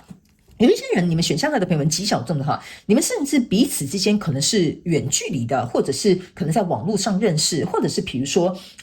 比较不能常见面的，这也有可能会在选项2。OK 哈，好，那来到这个中期，就可能稍微相处一阵子啦，互相了解了啦，然后也经历过这些挑战啦。好 ，OK 哈，我个人会感觉左边这个人哈，他会有一点觉醒的一个状态，就是说他会不知不觉哈，深深爱上了右边这个人。OK， 而且他会有一种感觉，就是说，其实右边这个人哈，第一，他可能会怎么说呢？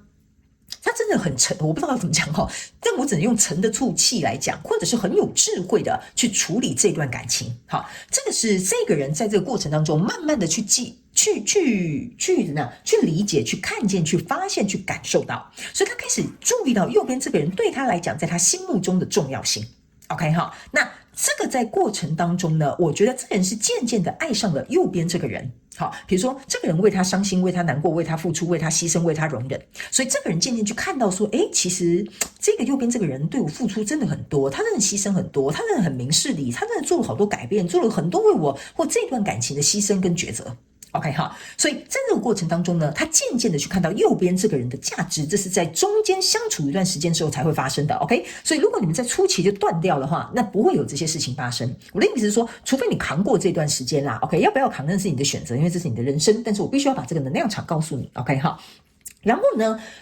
我觉得也正是因为这个左边的人呢，渐渐看到右边的这个人价值，或经历这些时间上面的淬炼之后呢，我觉得他反而会觉得右边这个人有点闪闪发光。OK 哈，以前是他被他吸引，现在变成是他被他吸引。OK 哈，我觉得有点像是角色开始颠倒过来了哈，风水轮流转了哈，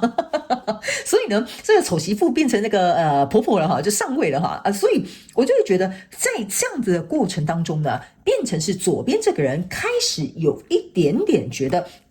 我好像离不开右边这个人哦，或者是我开始变得很依赖右边这个人哦，甚至有一些问题、有一些状况的时候，我需要右边这个人给我一些建议哦，或者是我需要有依靠的时候，我觉得只有右边这个人可以给我这种很实打实的那种支持啊，或者是这种比如说怎么讲我觉得是精神上面支持比较多，然后呢还有就是说他开始意识到说这个人才是真正不会离开他的人。好，我不知道为什么会有这样的感觉，就是说这个人是很稳的，你转头就会看到他在那里的，只是这个左边的人开始意识到这件事情。OK， 那来到右边这个人的这个状态哈，这边呢是一个钱币国王，然后这边呢是一个人在这边画画。OK 哈，我个人会感觉在经历过这些事情啊，或者这些波折啊，来来往往之后啊 ，OK 哈，你注意看这是钱币国王跟钱币女王的结合。OK 哈，所以呢，我个人会感觉，因为前面的一些挑战跟波折之后，这个人他改变了他的心态跟做法，还有一些心中的想法，也可能把这个人在他心目中的定位做了一个调整。OK， 所以右边这个人开始会觉得说，他好像是我在找的那个人，我觉得我们的感情好像开始朝向一个比较稳定的方向去前进，但是这比较稳定，你说要100%的话，对于右边这个人来说还没。好，还没，他没有100%肯定，原因是因为这个钱币国王他的这个这叫什么皇宫啊，在很远的地方，就说我已经感觉到了他跟以前不一样了，他以前我行我素但现在他比较会配合我了，我们现在比较登对了或我们现在想法比较能够有个一致了或者是这个人愿意考量我了他不会再这样子，好像就是对我要有没有这样子OK 哈，可是呢，即使右边这个人知道。这个人有改变了，或这个状态改变了，或这个情感模式相处方法不一样了，但是他会觉得离到要住到这个城堡里面还稍稍有那么一段距离要走。OK， 但起码，现在在这个阶段呢，我们两个是对等的，是有共识的，是知道要怎么样找到一个更好的方式去相处了。OK， 那来到这里呢，这张牌卡是代表说，右边这个人他正在思考。OK 哈，就是说 OK 行，既然呢要到这个城堡哈，还有一段路要走，那接下来我们该怎么办？所以这个人呢，我觉得我必须要很老实的讲哈，右边这个人是会在这段情感当中真的是牺牲比较多、想比较多、做比较多的人。OK 哈，这个我必须要跟你说 OK。然后呢，我觉得有一个非常有趣的地方就是说呢，这个钱币女王哈，她旁边是没有城堡的。OK， 但是他是坐在这个皇位上，这是一个椅子哦。OK， 那这个国王呢，他是有一个钱币的。OK， 但是他是站着的，他没有椅子，他是有准备一个城堡的。OK， 所以呢，我个人会感觉呢，这个人的心态比较有点像说，好，你现在是我的皇后了。OK， 你现在是我的皇后了啊，但这个人是觉得说，我是你皇后不够。OK， 我知道你是我的国王，但我真正要的是要进军你的领地啊，我要去住在你的皇宫里面，我要名正言顺。我刚才有讲嘛，这个东西可能是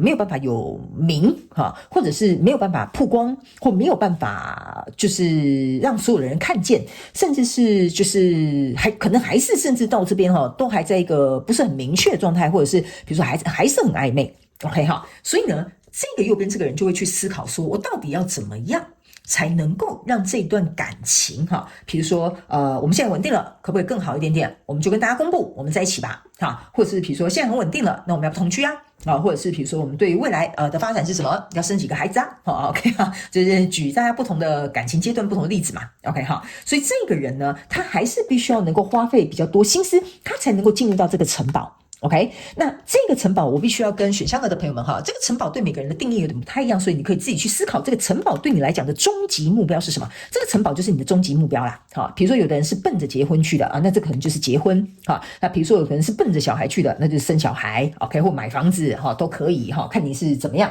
OK。好，来接下来呢，这里我们来看一下哈。这两边呢分别出现了这个圣杯9，然后这边还有一个宝剑7。好，我个人会感觉呢。这个在左边的这一个人呢，我觉得他渐渐透过这个人哈，我不能讲说感化他啦哈，但是我必须说这人真的很辛苦呢哈，付出很多呢，我有点想要给你秀秀哈。就这个人不管是在心力啦，或者是在行动上啦，在付出上啦，他真的是给予这个人很多。OK， 所以当他给他很多之后，这个圣杯9就是说，这个人给他极大的满足感，达到了一个没有办法被替代的状态。OK， 为什么呢？因为这张牌卡是一个圣杯9，下一张牌卡就是圣杯10了。OK， 还有你注意看到这边是1、2、3、4、5、6、7、8，这个是圣杯8，这个是圣杯1，这个圣杯1是在哪？在这里，就这个人。好，这个人给他这么大的一个圣杯，这个已经在他心目当中没有办法被取代。所以呢，你注意看哦，圣杯9加圣杯1象征是圣杯10，就是说我开始意识到，好像这个人比较适合我，这个人我真心爱他，这个人是我想要长久走下去的人。可是呢，为什么我会说你们这边有一个比较小众的人，是你们可能是不能曝光、不能见光，或者是你们的关系是不被祝福的人哈，就是传统社会来讲，可能不被祝福的人呢，你注意看一件事情哈，就是说这个人呐，为什么要把这个手敞开往天空看哈，这个圣杯8，我假设哈，他就是一个有婚姻的人，这个就是过去他已经投入了，但是右边这个人是这个圣杯哈，就是他的我不知道他的什么最爱哈，或者是他最喜欢的那个人哈，或爱而不得的人哈，也可以哈，他就是有点像是说，我现在该怎么办？OK， 我投入了这么多，可是我现在知道，我心中最爱的是这个圣杯1，他才能够成为我的圣杯10。OK， 所以这样解释你们可能就比较容易懂了。OK， 所以就变成说，这个人会来到这里，会有一个抉择点。就左边这个人可能是有一个抉择点，如果你们的关系是有3个人存在的，或者你们的关系是没有办法曝光，他必须来到一个抉择点去思考说，他到底要不要赌上他过去曾经付出的这些，比如说这是他名声，他可能是一个名人啊，他如果曝光之后，那怎么样啊？哈，所以这个东西是他在思考的，就是继续走下来之后，这是他会去思考的。OK， 好，那在右边这一个人呢，这是一个宝剑7，这个宝剑7非常有趣的一件事情，看哦，这里是宝剑7，这里是宝剑8。这个人是从宝剑8走到宝剑7，下一张牌卡是宝剑6咯。宝剑6的意思是说，所有经历的这些挫折或乱七八糟的狗屁倒灶的事情就会开始朝向一个很平稳的方向去发展。所以这个人是不断在推动，不断用智慧、用宝剑、用书去处理这件事情。所以我才会跟你说，这个人是有大智慧的，这个人是很聪明的，这个人牺牲不是白白牺牲的 ，OK 哈。那这个宝剑7非常有趣的一件事情，你看这个人在睡觉，他还拿着这个宝剑在保护这个人，所以我才会跟你说，这个人真的是做了很多对于这段感情能做的，他大概应该都做了。OK 哈，所以这个宝剑7的这个状态呢，会让我觉得这个右边这个人有一点怎么讲，就是说我已经头都洗到这里了哈，就是我唯一能走的就是继续往下走，就这样。这个人心里也可能会有这个状况哈，就某部分选项2的朋友们，你心里会有这个状况，我头都洗一半了，不然你现在我怎么样，对吧？我能做的就是继续巩固这一段感情，继续经营这段感情，或持续的投资或投入下去。OK 哈，所以呢，这个面是说，这个人不断的持续的投入哈，有点去感动他也好啦，或者是去让这一段感情相处起来变越和乐也好啦哈。然后这个人也开始注意到这个人的这个优点也好啦，然后或者是他的价值感也好，所以这个东西会变成是来到这里，这个人是有，我刚刚有跟你讲一开始的时候，我说这个人是有选择权的，这个人比较有点像是被掌控或被控制的，或者是被选择的，但是来到这里，这个人开始想要为这个人而选择了。OK 好，所以最后这边有一个钱币9 OK 来，钱币9跟圣杯9同时出现的时候是非常重要的一个讯息提示，意思就是说走到这里，这个人呢，如果是你们是三人行的哈，这边就开始意思说这个人要不要抛掉他过去的东西，回复到单身，跟选择跟这个人在一起，这是第一个讯息。第二个讯息，钱币9象征的意思就是说呢，来到这里的这个状况，需不需要给这一个情感有一个交代？意思就是说，钱币9象征就是我终于得到我想要的。OK 哈，所以这个就代表说，他也得到他想要的这个人，他也得到他想要的这个人，所以在这里呢，其实是一个蛮好的意象。但是这里有一个前提，就是说，在这样不断来回哈，不管你们的故事到底是长什么样哈，这里有几只和平的圣歌，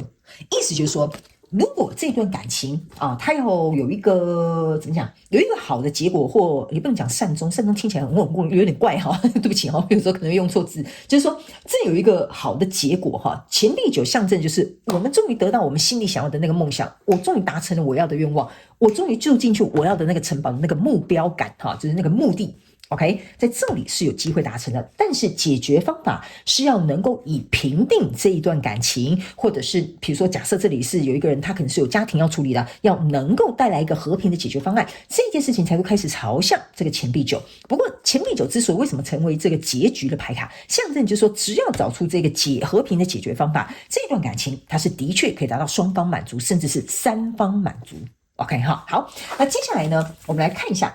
你有哪些吸引对方的特质，好不好？好，那我决定哈，因为呢，我从来没有做过这个情感的牌卡解读哈，所以我想要给大家一个 bonus，OK 哈，就是呢，我们也会来看看，除了看一下你有哪些吸引对方的特质，我也希望哈，你来看看对方希望你能够改变哪些地方，好不好？我们就是知己百战百胜嘛，哈，我们需要有改变能够更好的地方，你们也来改变一下 ，OK 哈，所以呢，我们等一下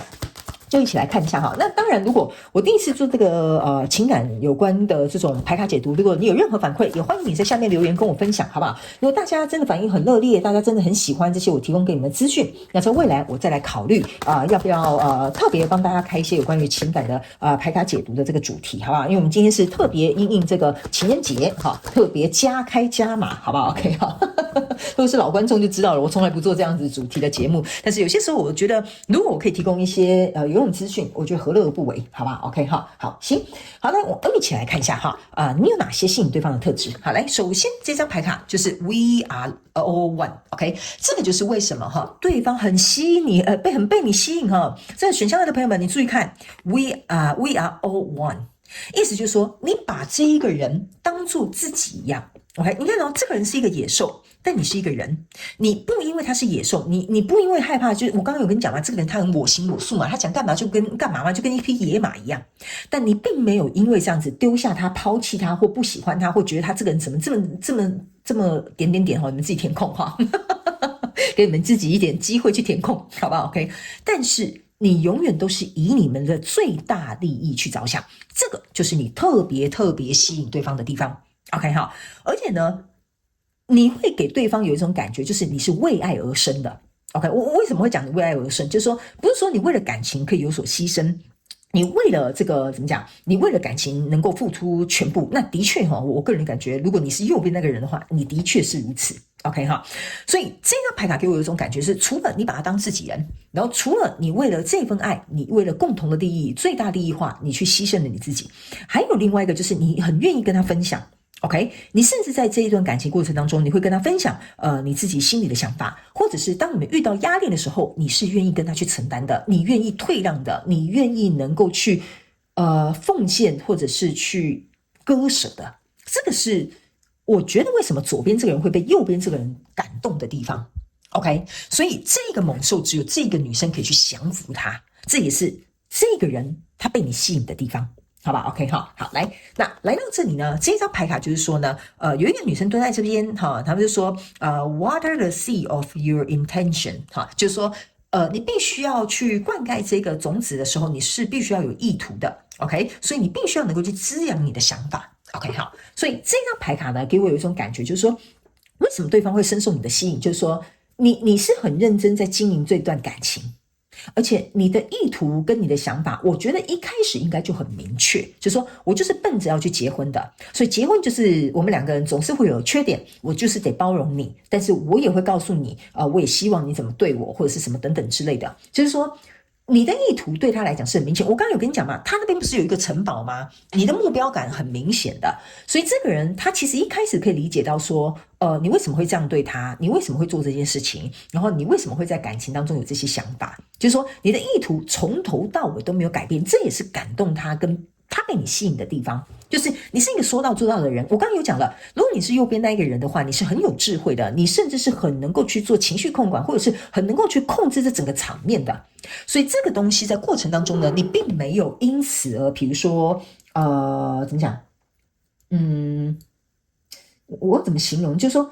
你并没有因此失态，好了，我这样讲好不好哈？就你没有因此失态，因为你很清楚知道你自己在干嘛。甚至如果假设你们是三人行的哈，你甚至很清楚知道你自己坐在什么样的位置上。OK， 什么对你有利，什么对你不利，什么样能够帮助你们的感情，什么样的东西会破坏你们的感情。所以我个人会感觉这也是你吸引对方的地方，就是你太清楚知道你自己想要什么了。OK， 那你想要什么，你就会去做，然后呢，你就会去达成，然后你也不会夸张一点的话，我会讲说你不哭不闹。OK 哈，所以这个东西也会去让对方感觉到很深受你的吸引。OK， 还有一件事情，我觉得你很受对方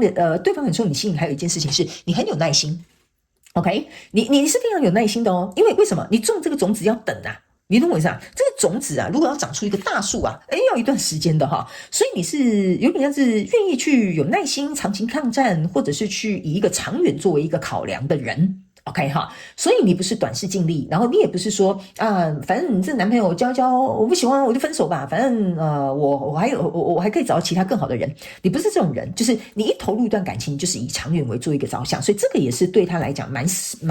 受你吸引的。OK 哈，好来，那这边呢是就是接受这个宇宙给你的这个礼物。OK 哈，你值得所有漂亮的事情来到你的生命当中。OK 好，这张牌卡呢，我个人会感觉哈。对方会深受你的吸引，不是说你会接受到礼物，对方觉得你是生命给他最好的礼物，就是说你有点像天上掉下来的礼物。OK， 他没有想过说有人可以这样对他，有人可以这样爱他，有人可以这样为了他而牺牲，有人可以为了他这样子去奉献。OK， 我觉得这一点也是他深受你吸引。还有一件事情，这张牌卡是一个10号牌卡。OK 好，10号牌卡象征的意思说，你给他一个很圆满完整的感觉。就是说，比如说假设好了，他在过去感情可能有创伤，你却用你的爱去感化了他，或者是比如说假设好了哈，我讲这边请大家不要语言攻击哈，这边我就形容一个故事哈，比如说他在他原本的婚姻里面没有被满足的那一个东西呢，被你满足了 ，OK， 所以他会觉得你根本就是老天赐给他的一个礼物。然后还有一个东西是，如果假设你们是三人行哈，他会因为你的出现而去启发了一件事情，就是他开始去意识到说他在感情当中真正想要的是什么，不想要的是什么，然后他渴望的是什么，这个也是你带给他的礼物。OK， 那当然你们接下来怎么样去做后续的处理，我觉得这就是你们自己的事情了。OK 哈，所以他会觉得拥有你是他心中的他生命当中的一份幸运，然后他会觉得很感激。好，所以这一份感激也是这份感激跟看到你的好，是他觉得深受吸引的这个一个部分的原因啦。OK 哈，然后呢，在接下来这张牌卡呢，是说呢，你的外在的世界是一个反射。OK 哈，所以呢，你的内在怎么想，就是它会透过这个镜子嘛，就是这水嘛，湖面它会反射出来。OK 哈，这张牌卡呢，其实是为什么对方会深受你的特质吸引呢？哪个特质吸引呢？意思就是说哈，我觉得，如果假设你是右边的这个人，哈，你会去，我怎么形容呢？正能量场有点像说，你展现出了真正的爱的真谛是什么。给他看，或者是比如说一个很棒的一个模范，让他看见，然后那个是他想学习的，这是你吸引他的特质。那如果你是左边这个人的话呢，有一点像是说呢，我要怎么讲呢？就是说你这样子我行我素，自以为是，或者是比如说占上风的这个姿态，透过这一段情感的改变跟经历之后啊，我个人会感觉。你看清楚了真正的爱情是什么？我不知道为什么我在讲这个时候我很感动就是说这好像是一个命中注定的相遇，我必须要透过这段感情来搞清楚我想要的情感是什么。双方都是哦，不是这个人牺牲比较多他就不是，他也会去思考到他自己必须要能够去学习自我照护的一部分。但左边这个人是他开启了一个原来这才叫做真正的爱情，所以这个人很伟大，这个人也是，所以他们两个互相在交流的情感课题是不太一样的，好不好 ？OK 哈，如果你是新来到我的频道的朋友们，我必须先跟你讲哈，我在解牌，我不太会去跟你讲这个人有多爱你啊，怎么样，你们一定会结婚。我觉得这种东西没有必要来看牌卡解读。但是我解牌的风格就是我必须要告诉你，在这段感情当中，你们学到什么样的东西，我觉得这对你来讲比较有价值。所以我必须要告诉你，不管你是左边的人或右边的人，你都会在这一段感情去做一个很高层次的蜕变。这个我是非常祝福你的 ，OK？ 不管你是左边或右边，这个就是你吸引对方的特质，对方会感觉到你提升了他，你让他成长了，你让他看见了什么叫做真爱的模样。这很神圣的我在读这个能量场的时候是这样子，我知道你们前期可能真的的确有一些不是很好的一些过程，但是这就是为什么我们进入一段感情，我们必须要去学习的东西。好不好 ？OK， 好，来，接下来最后我们来看一下刚刚讲到很多对方被你吸引的样子，我们要来看一下对方可能有一些话想跟你说，这个地方可不可以稍微调整一下啊，大哥？我们来看一下好，来，这张牌卡就说，请你聆听你内在的指引，他们会告诉你一条神圣的道路。OK 哈，这张牌卡呢，我个人会感觉对方希望你改变的地方就是说呢。在成长的过程当中，就是我刚刚有讲嘛，你们这段感情是互相彼此学习跟成长的，所以在这个过程当中呢，我觉得他希望你改变的就是不要太过于去跟他讲，哎呀，这样做比较好啦，你这样做会有风险啦，那样做不可以啦，你这样子会搞得我们两个都不高兴啦，就是你不能像是一个妈妈带儿子的那种方式去经营这段感情。虽然对你会引导他成长，你会给他很多，你会干嘛，但你不能像是照顾一个老妈子或照顾一个小孩的方式去给他这种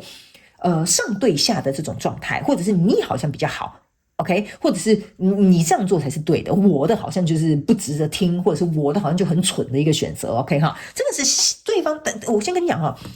不是说你真的这么做，是对方他内在会有这样的感觉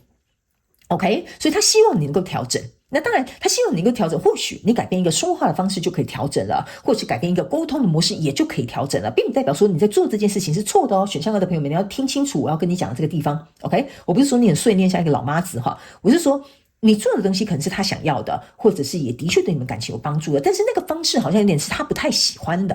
OK 所以这个东西可能要透过你们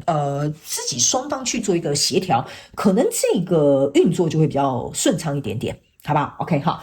那接下来呢，我们就要进入到下半场的延伸牌卡解读了，好不好那在下半场的延伸牌卡解读呢，我们会比较着重在一段感情当中，你自己自我成长要自我反省或省思要注意的地方。所以等一下呢，我们在下半场的延伸牌卡解读，第一，我们先来看看你在感情当中比较脆弱的地方 ，OK。第二个，我们来看看在感情当中你到底要学习哪些课题，比如说在过去你可能有重蹈覆辙的课题，或哪个课题一直影响你，好吧 OK 哈。那第三个，我们会来看看在感情当中你有哪些要特别注意的事情，比如说重蹈覆辙的错啦，这些东西盲点你没有看见啦，我们在下半场延伸牌卡解读都会进行揭露。最后我呢就会请这个爱神丘比特，然后呢透过这个传讯的动作，这是大家最喜欢的地方 OK 哈。身为传讯者的我会翻译爱神丘比特要告诉你的话，以传讯的方式来告诉你，好吧 OK。 所以如果你也想要来加入我们下半场的延伸牌卡解读，延伸牌卡解读的连结就在我们影片下方的资讯栏，点开你就可以看得到。如果你愿意以行动来支持，那我们就延伸牌卡解读见。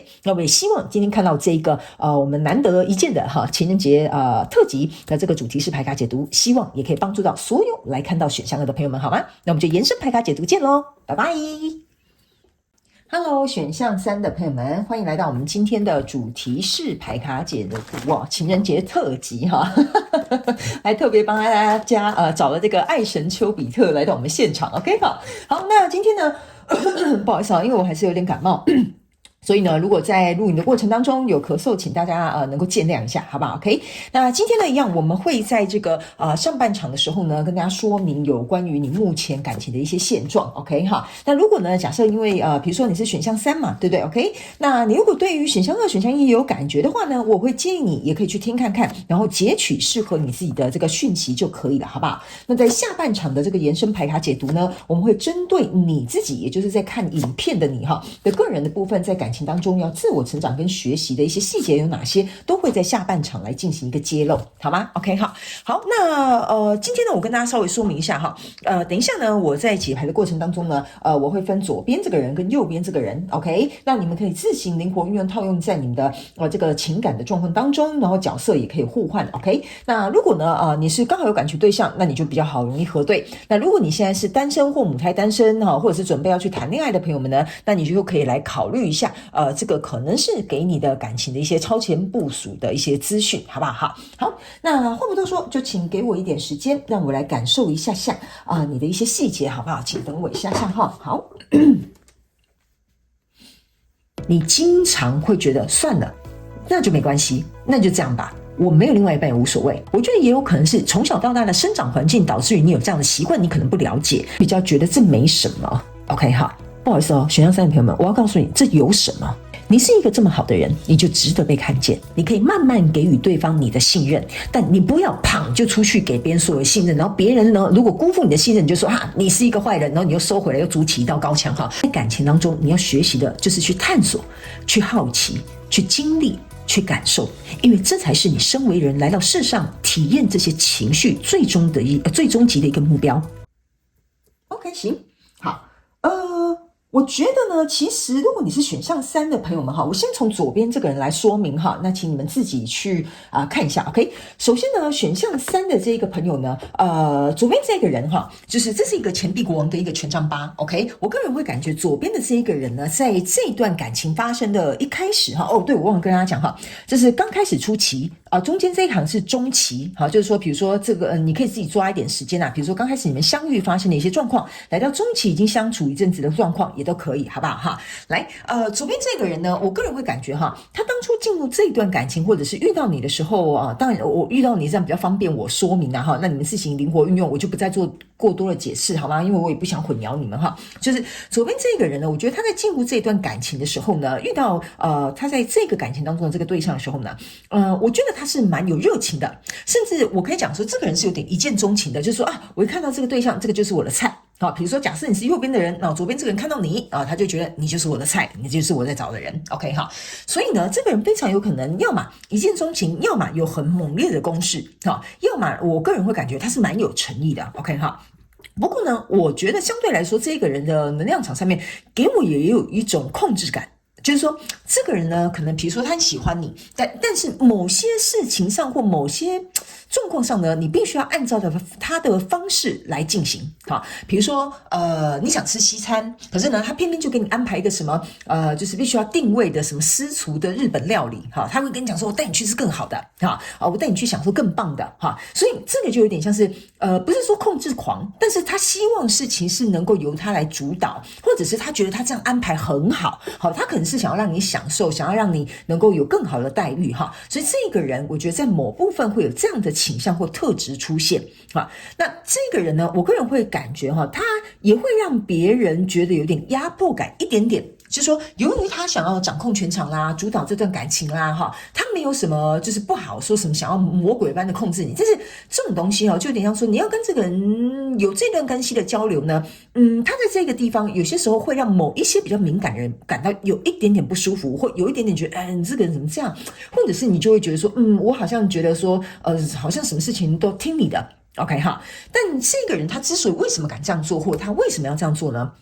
第一呢，我觉得他给得起。好，就是说他要给你很好的待遇的时候，他是给得起的。然后第二，他是出于好心，就是他觉得说，我觉得这样比较好啊，这样是为了你好啊，对你好啊，然后让你享受更好啊，哈。所以我觉得这见仁见智啊，好不好 ？OK 哈，这就有点像是一个霸道总裁的一个感觉啊，哈，可以这样讲 OK 哈。然后呢，在这样的过程当中呢，我觉得这个人呢，他是有点比较像是来势汹汹的。对这段感情他是来势汹汹的，他想要把握，想要掌握，然后想要能够去成就的 OK 哈，所以我觉得在初期的过程当中呢，如果你是右边这个人哈，你可能会对他比较有一点点待观察。好，我是觉得我觉得这个感觉有点像是你对他有点待观察 OK 哈，原因是因为呢，右边这个人哈，你注意看，她是一个圣杯的公主，然后呢这边是一个权杖的这个对不起，权杖的这个骑士，好，或侍者都无所谓哈，反正我不是按照牌意来解释的，我是解释这个能量场，翻译给你听 ，OK？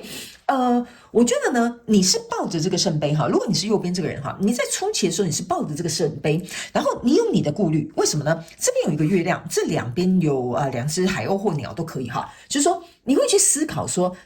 这个人，比如说他在前期有什么样让你情绪感受到不舒服的地方，或者是你还在一个适应跟他磨合的地方哈，你会有一点顾虑，觉得说，那我们可以双宿双飞吗？这两只鸟给我一种感觉，就是未来可以磨合的好吗？我们可以双宿双飞吗？我们可以适合吗？哈，所以你的这个圣杯哈，并没有很快速的就递给对方 ，OK？ 然后再加上这边有一个人，他是拿着一个权杖的。OK， 那这个东西，我觉得在这个右边这个人这边哈，我觉得你有某部分会认为哈，因为我觉得这个人应该是左边这个人应该是比右边这个人强，就是在某方面来说，比如说这个人在社会地位或社经地位哈，可能比他高哈，比右边人高，或者是这个人财务状况比较好。OK 哈，或者是这个人他比较有自信，或这个人呢，他的家族背景哈，或者是怎么样，可能比如说他是很圆满的家庭，那右边这个人可能他是单亲、离婚什么等等之类的哈，所以他们之间有一个我觉得蛮明显的落差。OK， 这个你们就自行套用在你的状况里面。OK 哈，所以相对来说，你可以注意看一下哈，这两个人其实是一样的哈。那在我的牌卡解读里面呢，他没有任何男性、女性哈，我就是解释给你们听。你可以注意看到，这个人是拿一个很大的钱币，这个人是肩膀上有一个钱币，但他们两个都拿个权杖。可是你可以注意看到，这个人的权杖这边是有一个金饰的哈，就有点像是一个金色的毛。这个人就很像拿一个木棍而已。OK 哈，所以我觉得在右边这个人来说呢，第一，这个人可能很有那种 power 的这种感觉，所以他的顾虑会比较多，他在承受度、感受度，或者是在观察这个人过程当中呢，担忧的比较多。还有一点就是因为说这个人呢，我觉得右边这个人，某部分右边的这个人呢，你是有承担一点点经济上面的压力或状况。比如说，假设这个人可能是离婚的，他可能要付赡养费哈，或这个人他本身有带一个孩子的，那他可能要教育他的小孩，或这个人他本身有负债的哈，那所以他在肩膀上有部分的人右边的状况会有一点承担经济上面的状况，或者是你们之间就是有一个经济上面能力的差异 OK 哈。所以呢，这个权杖哈，再加上它是有一个金色的毛做一个装饰，你拿的是一个木棍，所以这就是为什么我会跟你讲，这两只鸟哈会有一点像是说，那我们这样匹配吗？我们能双宿双飞吗？我们能够克服这中间的一些困难吗？或者是这种落差的距离吗？这个是右边这个人他比较 concern 的地方，他比较在乎的一些点。因为呢，你看这边哈，这是两只鸟是白的，两只鸟又是黑的，所以我觉得右边这个人在初期的时候候呢，他是比较犹豫，有一点犹豫不决的哈。犹豫不决不是说这个人不够好或我不够好，是觉得说那这是真的有可能吗？或者是我们真的可以去克服这些障碍吗？或挑战等等之类的。OK， 所以在初期的时候，我觉得这个人给我比较有一种势在必得、有自信的感觉。这个人我觉得他想比较多，那我觉得会掺杂一点点小小的自卑，或者是怎么讲？自卑可能是要看你的状况是什么哈，或者是不自信，也可以这样讲。我们不用讲到自卑，有些时候就是我们每个人都有不自信的地方，所以这个人会比较我觉得晚一点进入这个感情的状况。OK， 好，那接下来我们来看一下中期的部分，好不好？来，中期的部分呢，在左边这个人这边呢，这个是一个钱币7，然后还有一个这个宝剑4。OK， 我觉得进入到中期之后呢，左边这个人哈，他呢这个钱币7，你可以注意看到这个人呢又拿着一支权杖。OK， 所以我觉得钱币7加上这个钱币国王象征的是钱币8，就是说，当这一段感情走到中期的时候，或者是相处一阵子之后呢，左边这个人他已经在思考，我要怎么样可以把这个东西变得很茁壮，所以我才会跟你说哈，这个人是有点奔向这段感情去，就说我要怎么做呢，才可以讨我另外一半欢心？我要怎么做呢，我们感情才会比较稳固？我应该要怎么样呢，才可以让对方比较相信我，觉得我是他可以托付的人、信任的人 ？OK， 所以这个人自始至终呢，他都在想这些东西。OK， 然后这边有一个宝剑4哈，就是即使呢，你看哦，这是3支宝剑哈，有点像是在右边这个男生的身上，这边有一个女生哈，下面有一支宝剑。OK， 我觉得左边这个人哈，他也不笨哦，他是可以感受到右边这一个人的可能不确定性、不安全感或有点犹豫的这种心态，所以在左边这个人呢，他不仅比较有承担的能力之外，他还愿意去为这个左边的这个女生去挡住任何的伤害，他会比较细心呵护、小心翼翼，或者是避免去触动右边这个人的一些我觉得点啊，或者是伤疤，或者是他不愿意去提及的地方，这是一个蛮有趣的一个能量场。因为你看哦，这个是门哦，外面是惊涛骇浪哦，这个人也是睡在外侧这里，所以这个人是非常保护里面的这个女生的。但是这个女生哦，在旁边随时有一支剑，那这个剑呢，是她用来保护她自己的。所以我才会跟你说，这个人在进入的过程当中，他比较稍微防备一点点，比较考虑比较多，比较想比较多。OK， 但这个人是会为了这个人去舍身，去保护他，避免他受到伤害，甚至会去思考这段感情要去怎么经营。OK， 好，然后这是一个女生，这是一个小孩，这个在左边这个人哈，他也比较有点像是妈妈去照顾小孩的一个方式。你不用去管，这是男是女哈，就是如果他是妈妈如果他是女生，他就像一个妈妈一样照顾这个小孩，哈，照顾右边这个人。如果他是一个男生，他就像是非常有母爱的去包容这个右边的这个人。OK， 所以他没有任何时间上面限制，我只是要讲给你听。有时候讲男女哈，你比较容易能够理解。OK， 好，所以呢，我觉得在中期的时候呢，这个人他做出的诚意，或者是愿意为这段感情的奉献啦，或者是愿意去做到的一些承诺啦，我觉得他会越来越明显。好，然后右边这个人，他可能也会渐渐去感受到说，这个人好像有点像霸道总裁哈。其实他不是阿爸哈，他不是很怎么讲？要有权势，或者是要很有给你压力。你开始意识到哈，我觉得右边这个人，我先讲一下你的能量场。你开始意识到说，那是因为他在乎这一段感情，或他想投入这一段感情，或他想要去珍惜这一段感情。我觉得这段感情在前期应该有很多误会的地方，有一点点会预设立场或者是错误下判断的地方。这是我读到你们中情能量场的时候，我觉得你们会在中间开始有点尽释前嫌，或者是透过时间上面的这种磨合，你们会更了解对方。过去左边这个人的缺点会开始变成右边人看到，他其实好像是一个优点。OK， 因为呢，在中期的时候呢，右边这个人哈，他变成是一个钱币侍者，然后呢，这边是一个权杖女王。OK， 为什么他会有这么大的转变呢？原因是因为哈，这个人一开始是拿着钱币来找你的哈，比如说你是右边这个人的话，因为我现在在讲解右边嘛哈，他一开始拿这个钱币来找你的时候，你是并没有接下来的。OK， 你是拿着这个圣杯有点犹豫，我要给你我的爱吗？我要投入这段感情吗？你甚至拿着这个权杖，觉得说，我可能要稍微跟你互相对立一下，因为我还不知道你是什么样的这种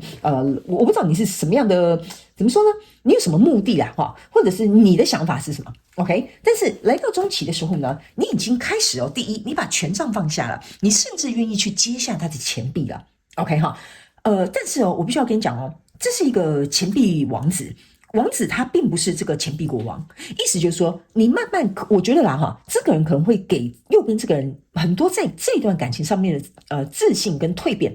OK， 然后这个人会慢慢去接受这个钱币国王要给他的这一颗钱币，但是他没有100%的接受，因为他不是钱币女王 ，OK， 就是说他的跟进的这个进度啊，还没有做到这个皇位，但是他慢慢觉得说，我好像值得这样的对待。这个人我感觉有一点像是会用爱或付出跟行动去感化右边这个人。OK， 所以这个人会渐渐觉得我应该值得这样被对待，我应该会值得有这样的人来爱我，所以这个权杖的这个女王反而出现了。OK， 这个人呢，你看哦，他呢在这边也是抱着一个最大的圣杯，也拿着一个权杖。OK， 我觉得这个人坐在这边有点像是蓄势待发，你可以看一下他的眼神，有一点觉得说，我觉得我对于这个人的爱从这个钱币不是钱币，这个圣杯公主啊，已经来到这个女王拿着比较大的圣杯了。那为什么我会拿着这个权杖？我是权杖女王，就是说我已经决定了，我想要勇敢的向前，或者是去把握这段感情。OK 哈，但是你注意看他到现在还是没有把这个圣杯完完全全给左边这个人哦。就是说这个人啊，对他有点像是感情日渐的加温或升温或信任或投入但是还没有100%就是这个人呢，真的是我觉得我觉得爱情之间是没有比较跟对错的，但是我必须要说你们有点互相拉拔对方的一个感觉，这个是你们在相处这段感情的时候，你们一定会感受到的。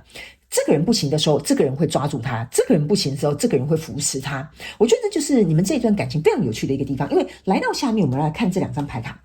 OK， 这是非常非常好的一个牌卡。第一，这是一个权杖6，这是一个圣杯10。这个右边我现在全身起鸡皮疙瘩，我必须要告诉你选项3的朋友，那就代表这个能量场走得很稳。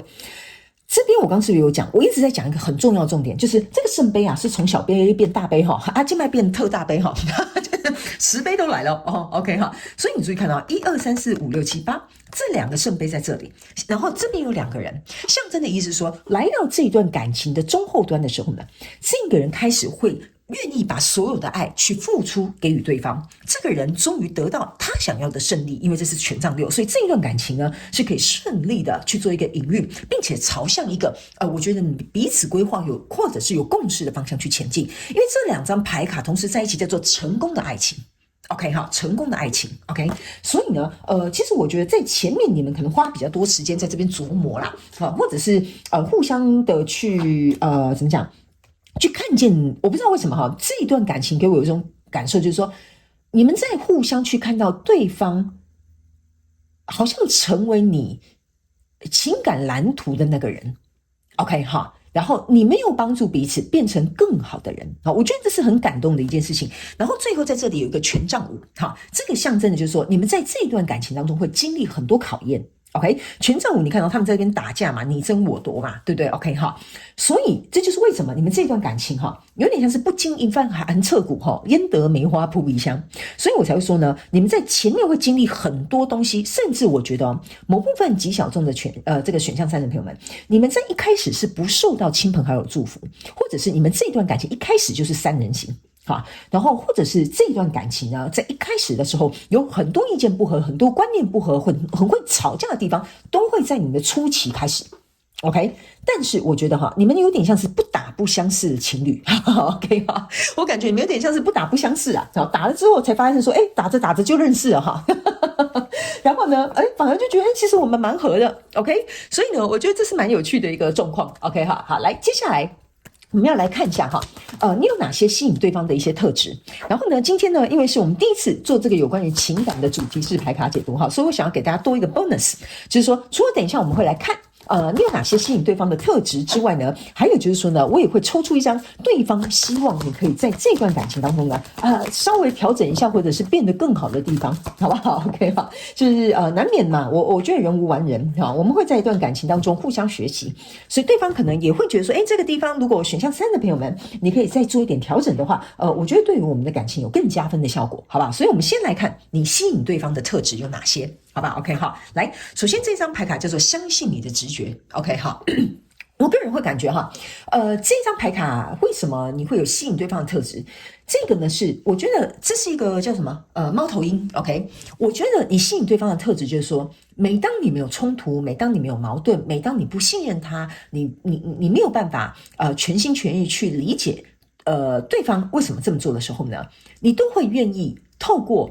每一次的成长，每一次就是比如说争吵过后，你们沟通协调，你会慢慢去增长你的智慧。OK， 好，那增长智慧之后，你就知道，你开始了解对方嘛，你就会知道说，对方这么做一定是有他的原因的，对方为什么会这样对我，一定是有他的考量的。这个是对方发现你了解他的用心了，所以这个是你吸引他的特质。意思就是说，我的付出你看见了，我的给予你理解了。OK， 所以你这样做会让我愿意在这段感情当中或对你能够付出更多，因为这样我才不会觉得白费啊。所以这个就是你吸引对方的特质。因为有一些人他在一段感情当中对方如果对他很好他觉得到最后变成是理所应当的，好像是应该的好像我欠你一样但你没有，你开始能够理解我知道为什么我男朋友会这样对我，我知道女朋友为什么会这么体贴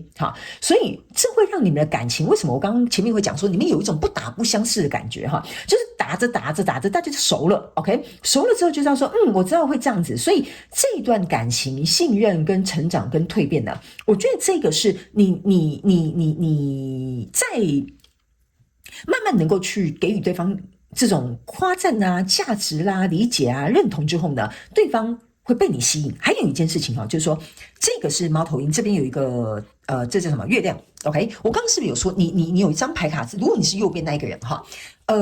你刚刚前面是有一个月亮，就是你思考的东西比较多，顾虑的东西比较多 OK 好，对方觉得被你吸引的原因就是说，你慢慢去克服你自己情绪上面的忧虑障碍或者是控管或者是比如说担忧的部分，就是说这个比较焦虑不安或不安全感的部分，你在这一段感情当中也渐渐的放下，这个也是吸引对方越来越靠近你的一个原因跟特质，好不好 OK 好，所以呢我觉得你在这一段感情当中还有一个特质是蛮有趣的，就是对不起我如果有点 delay 讲话比较慢，那是因为我在感受你的能量场，我在思考我要怎么翻译给你听就是说你慢慢的在这一段感情当中可以去更加的展现自我，所以这个也是对方感觉到他慢慢越来越受你吸引，就是说你一开始你有放很开，然后接下来你越放越开了然后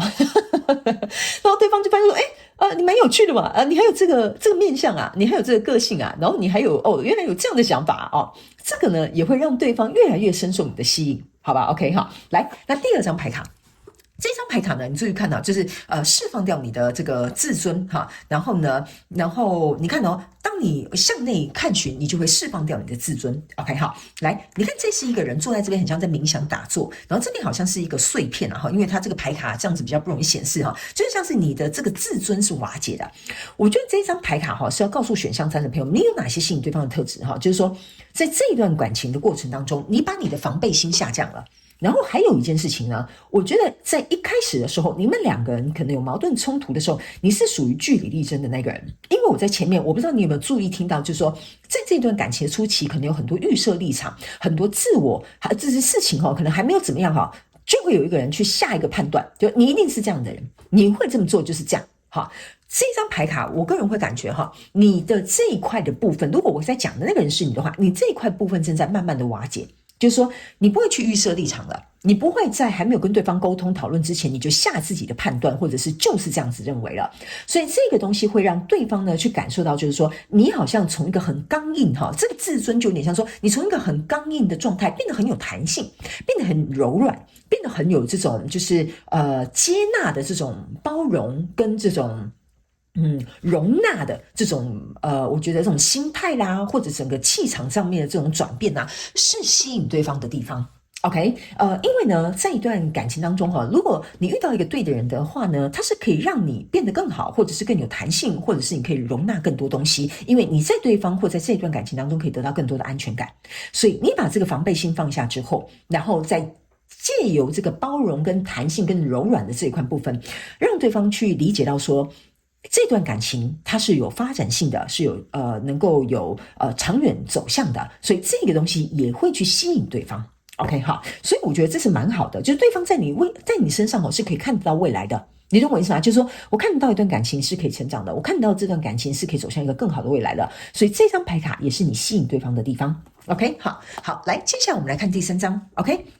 这张牌卡叫做连接你的灵魂家人 OK， 这张牌卡其实我个人会感觉其实很直白的来说，就是我刚刚是有讲左边这个人如果这是左边这个人他就是奔着右边的那个人去的。我不是有跟你说吗？他愿意为他上刀山下火海哈，还会愿意为他睡在门的外面，还会愿意帮他挡那个宝剑三。OK， 所以我觉得这个人在一开始遇见你的时候，他觉得你就是他在找的另外一半，或者是你就是我灵魂伴侣，或者是我看到你，我也不知道为什么我就是会喜欢你。OK， 好，所以我才会说，其中你们这段感情有可能一见钟情，或者是莫名其妙，不知道为什么，就是你会受我吸引，我会受你吸引，可是我们一开始有吵架，一开始有相处不好，好，很奇怪。所以呢，这个就是一个灵魂家人。灵魂家人就是说，我们就是一家人嘛，哈，大家可以去想一下，我们是一家人，我们总是会吵架，总是会有看对方不爽的地方，但是我们终究是一家人，我们是离不开的。OK， 所以这一张牌卡给我的一个感觉说，即使是如此，你看哦，你们两个人还是会愿意在这一块大地的上面哈，去种下这些花花草草。就是说，我们会愿意去深耕这段感情，我们会愿意去比如说在这段感情当中去滋养它，去灌溉它。还有一件事哦，这是一个太阳哦。OK， 这很漂亮哦，这是一个太阳哦。所以呢，你看你们两个会从这种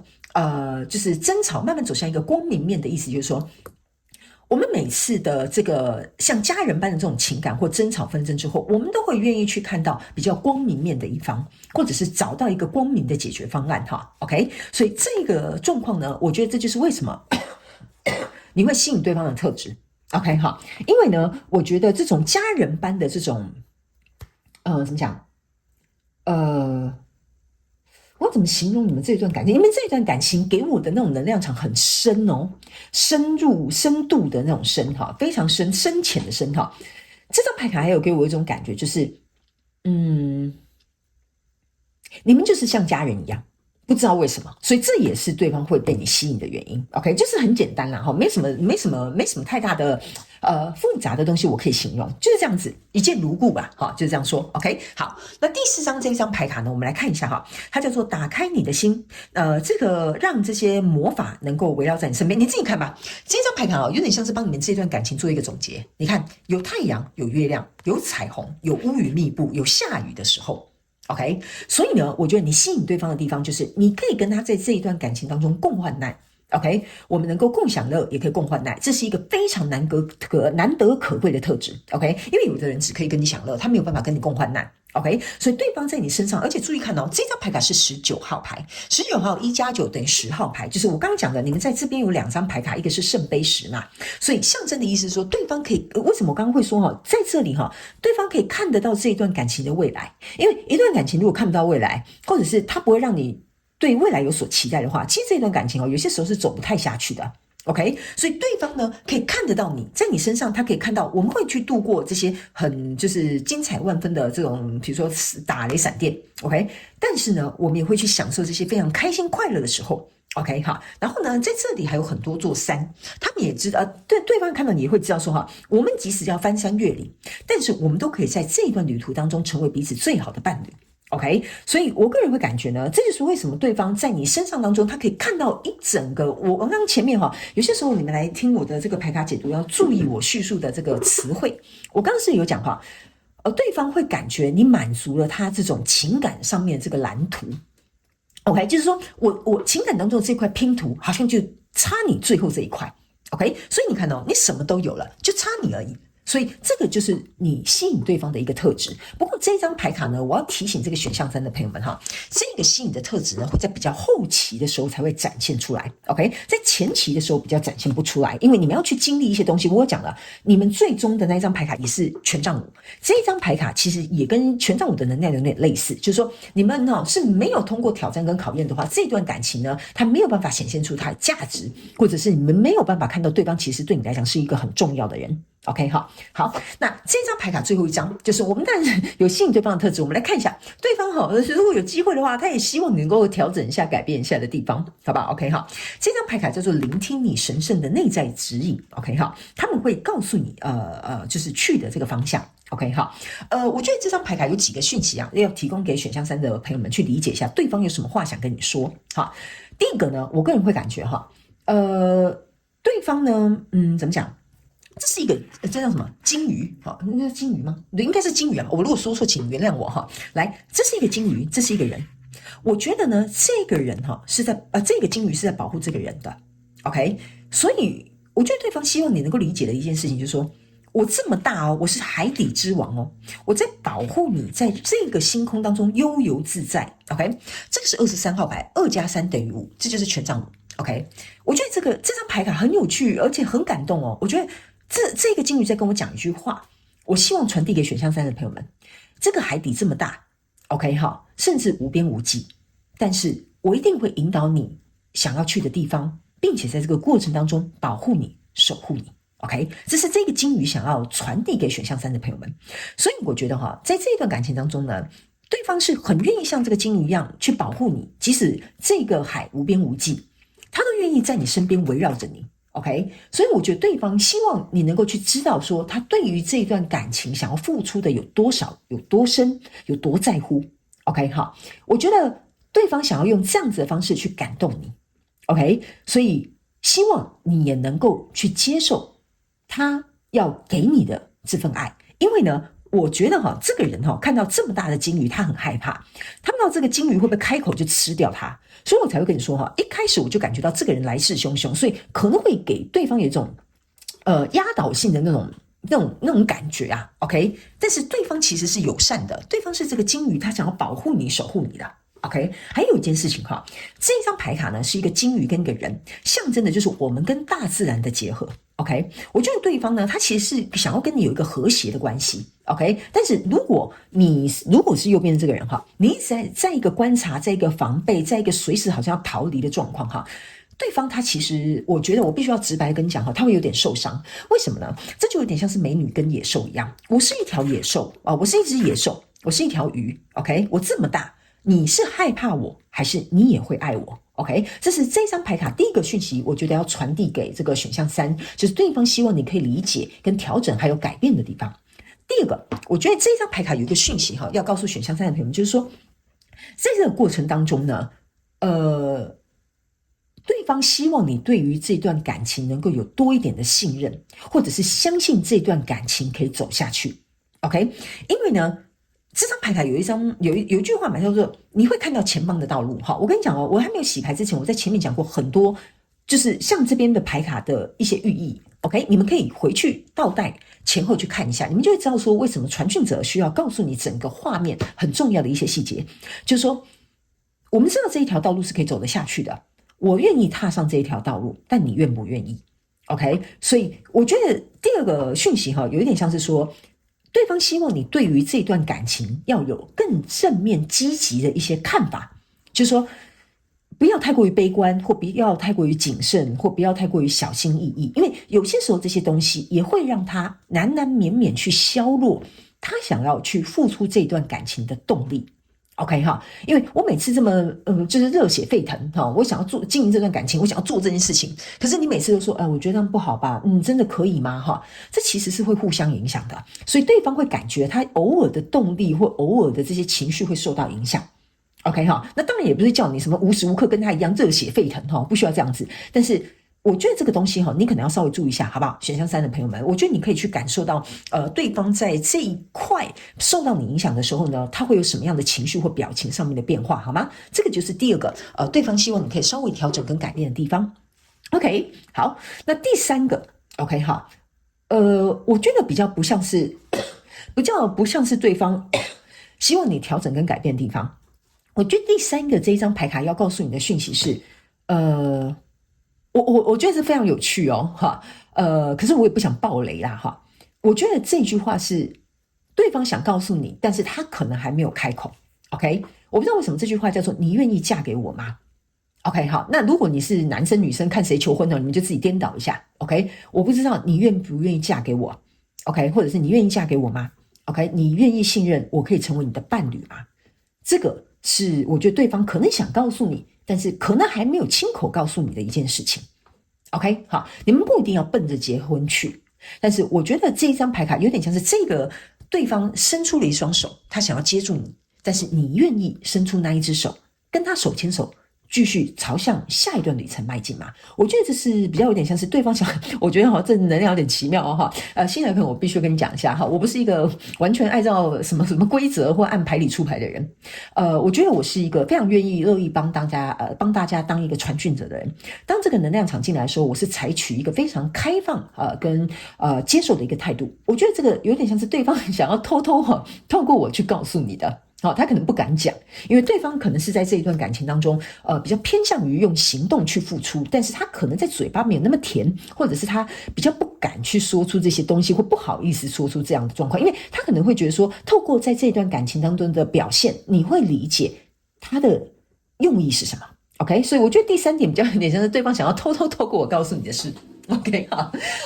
非常可爱我非常喜欢。OK， 这有点像是两小无猜这种情侣这种很甜蜜的感觉。OK， 好，来，那接下来呢，我们就要准备进入到下半场的延伸牌卡解读，好吧 ？OK， 那在下半场的延伸牌卡解读呢，我比较会针对选项3的这个朋友也就是你本人。OK，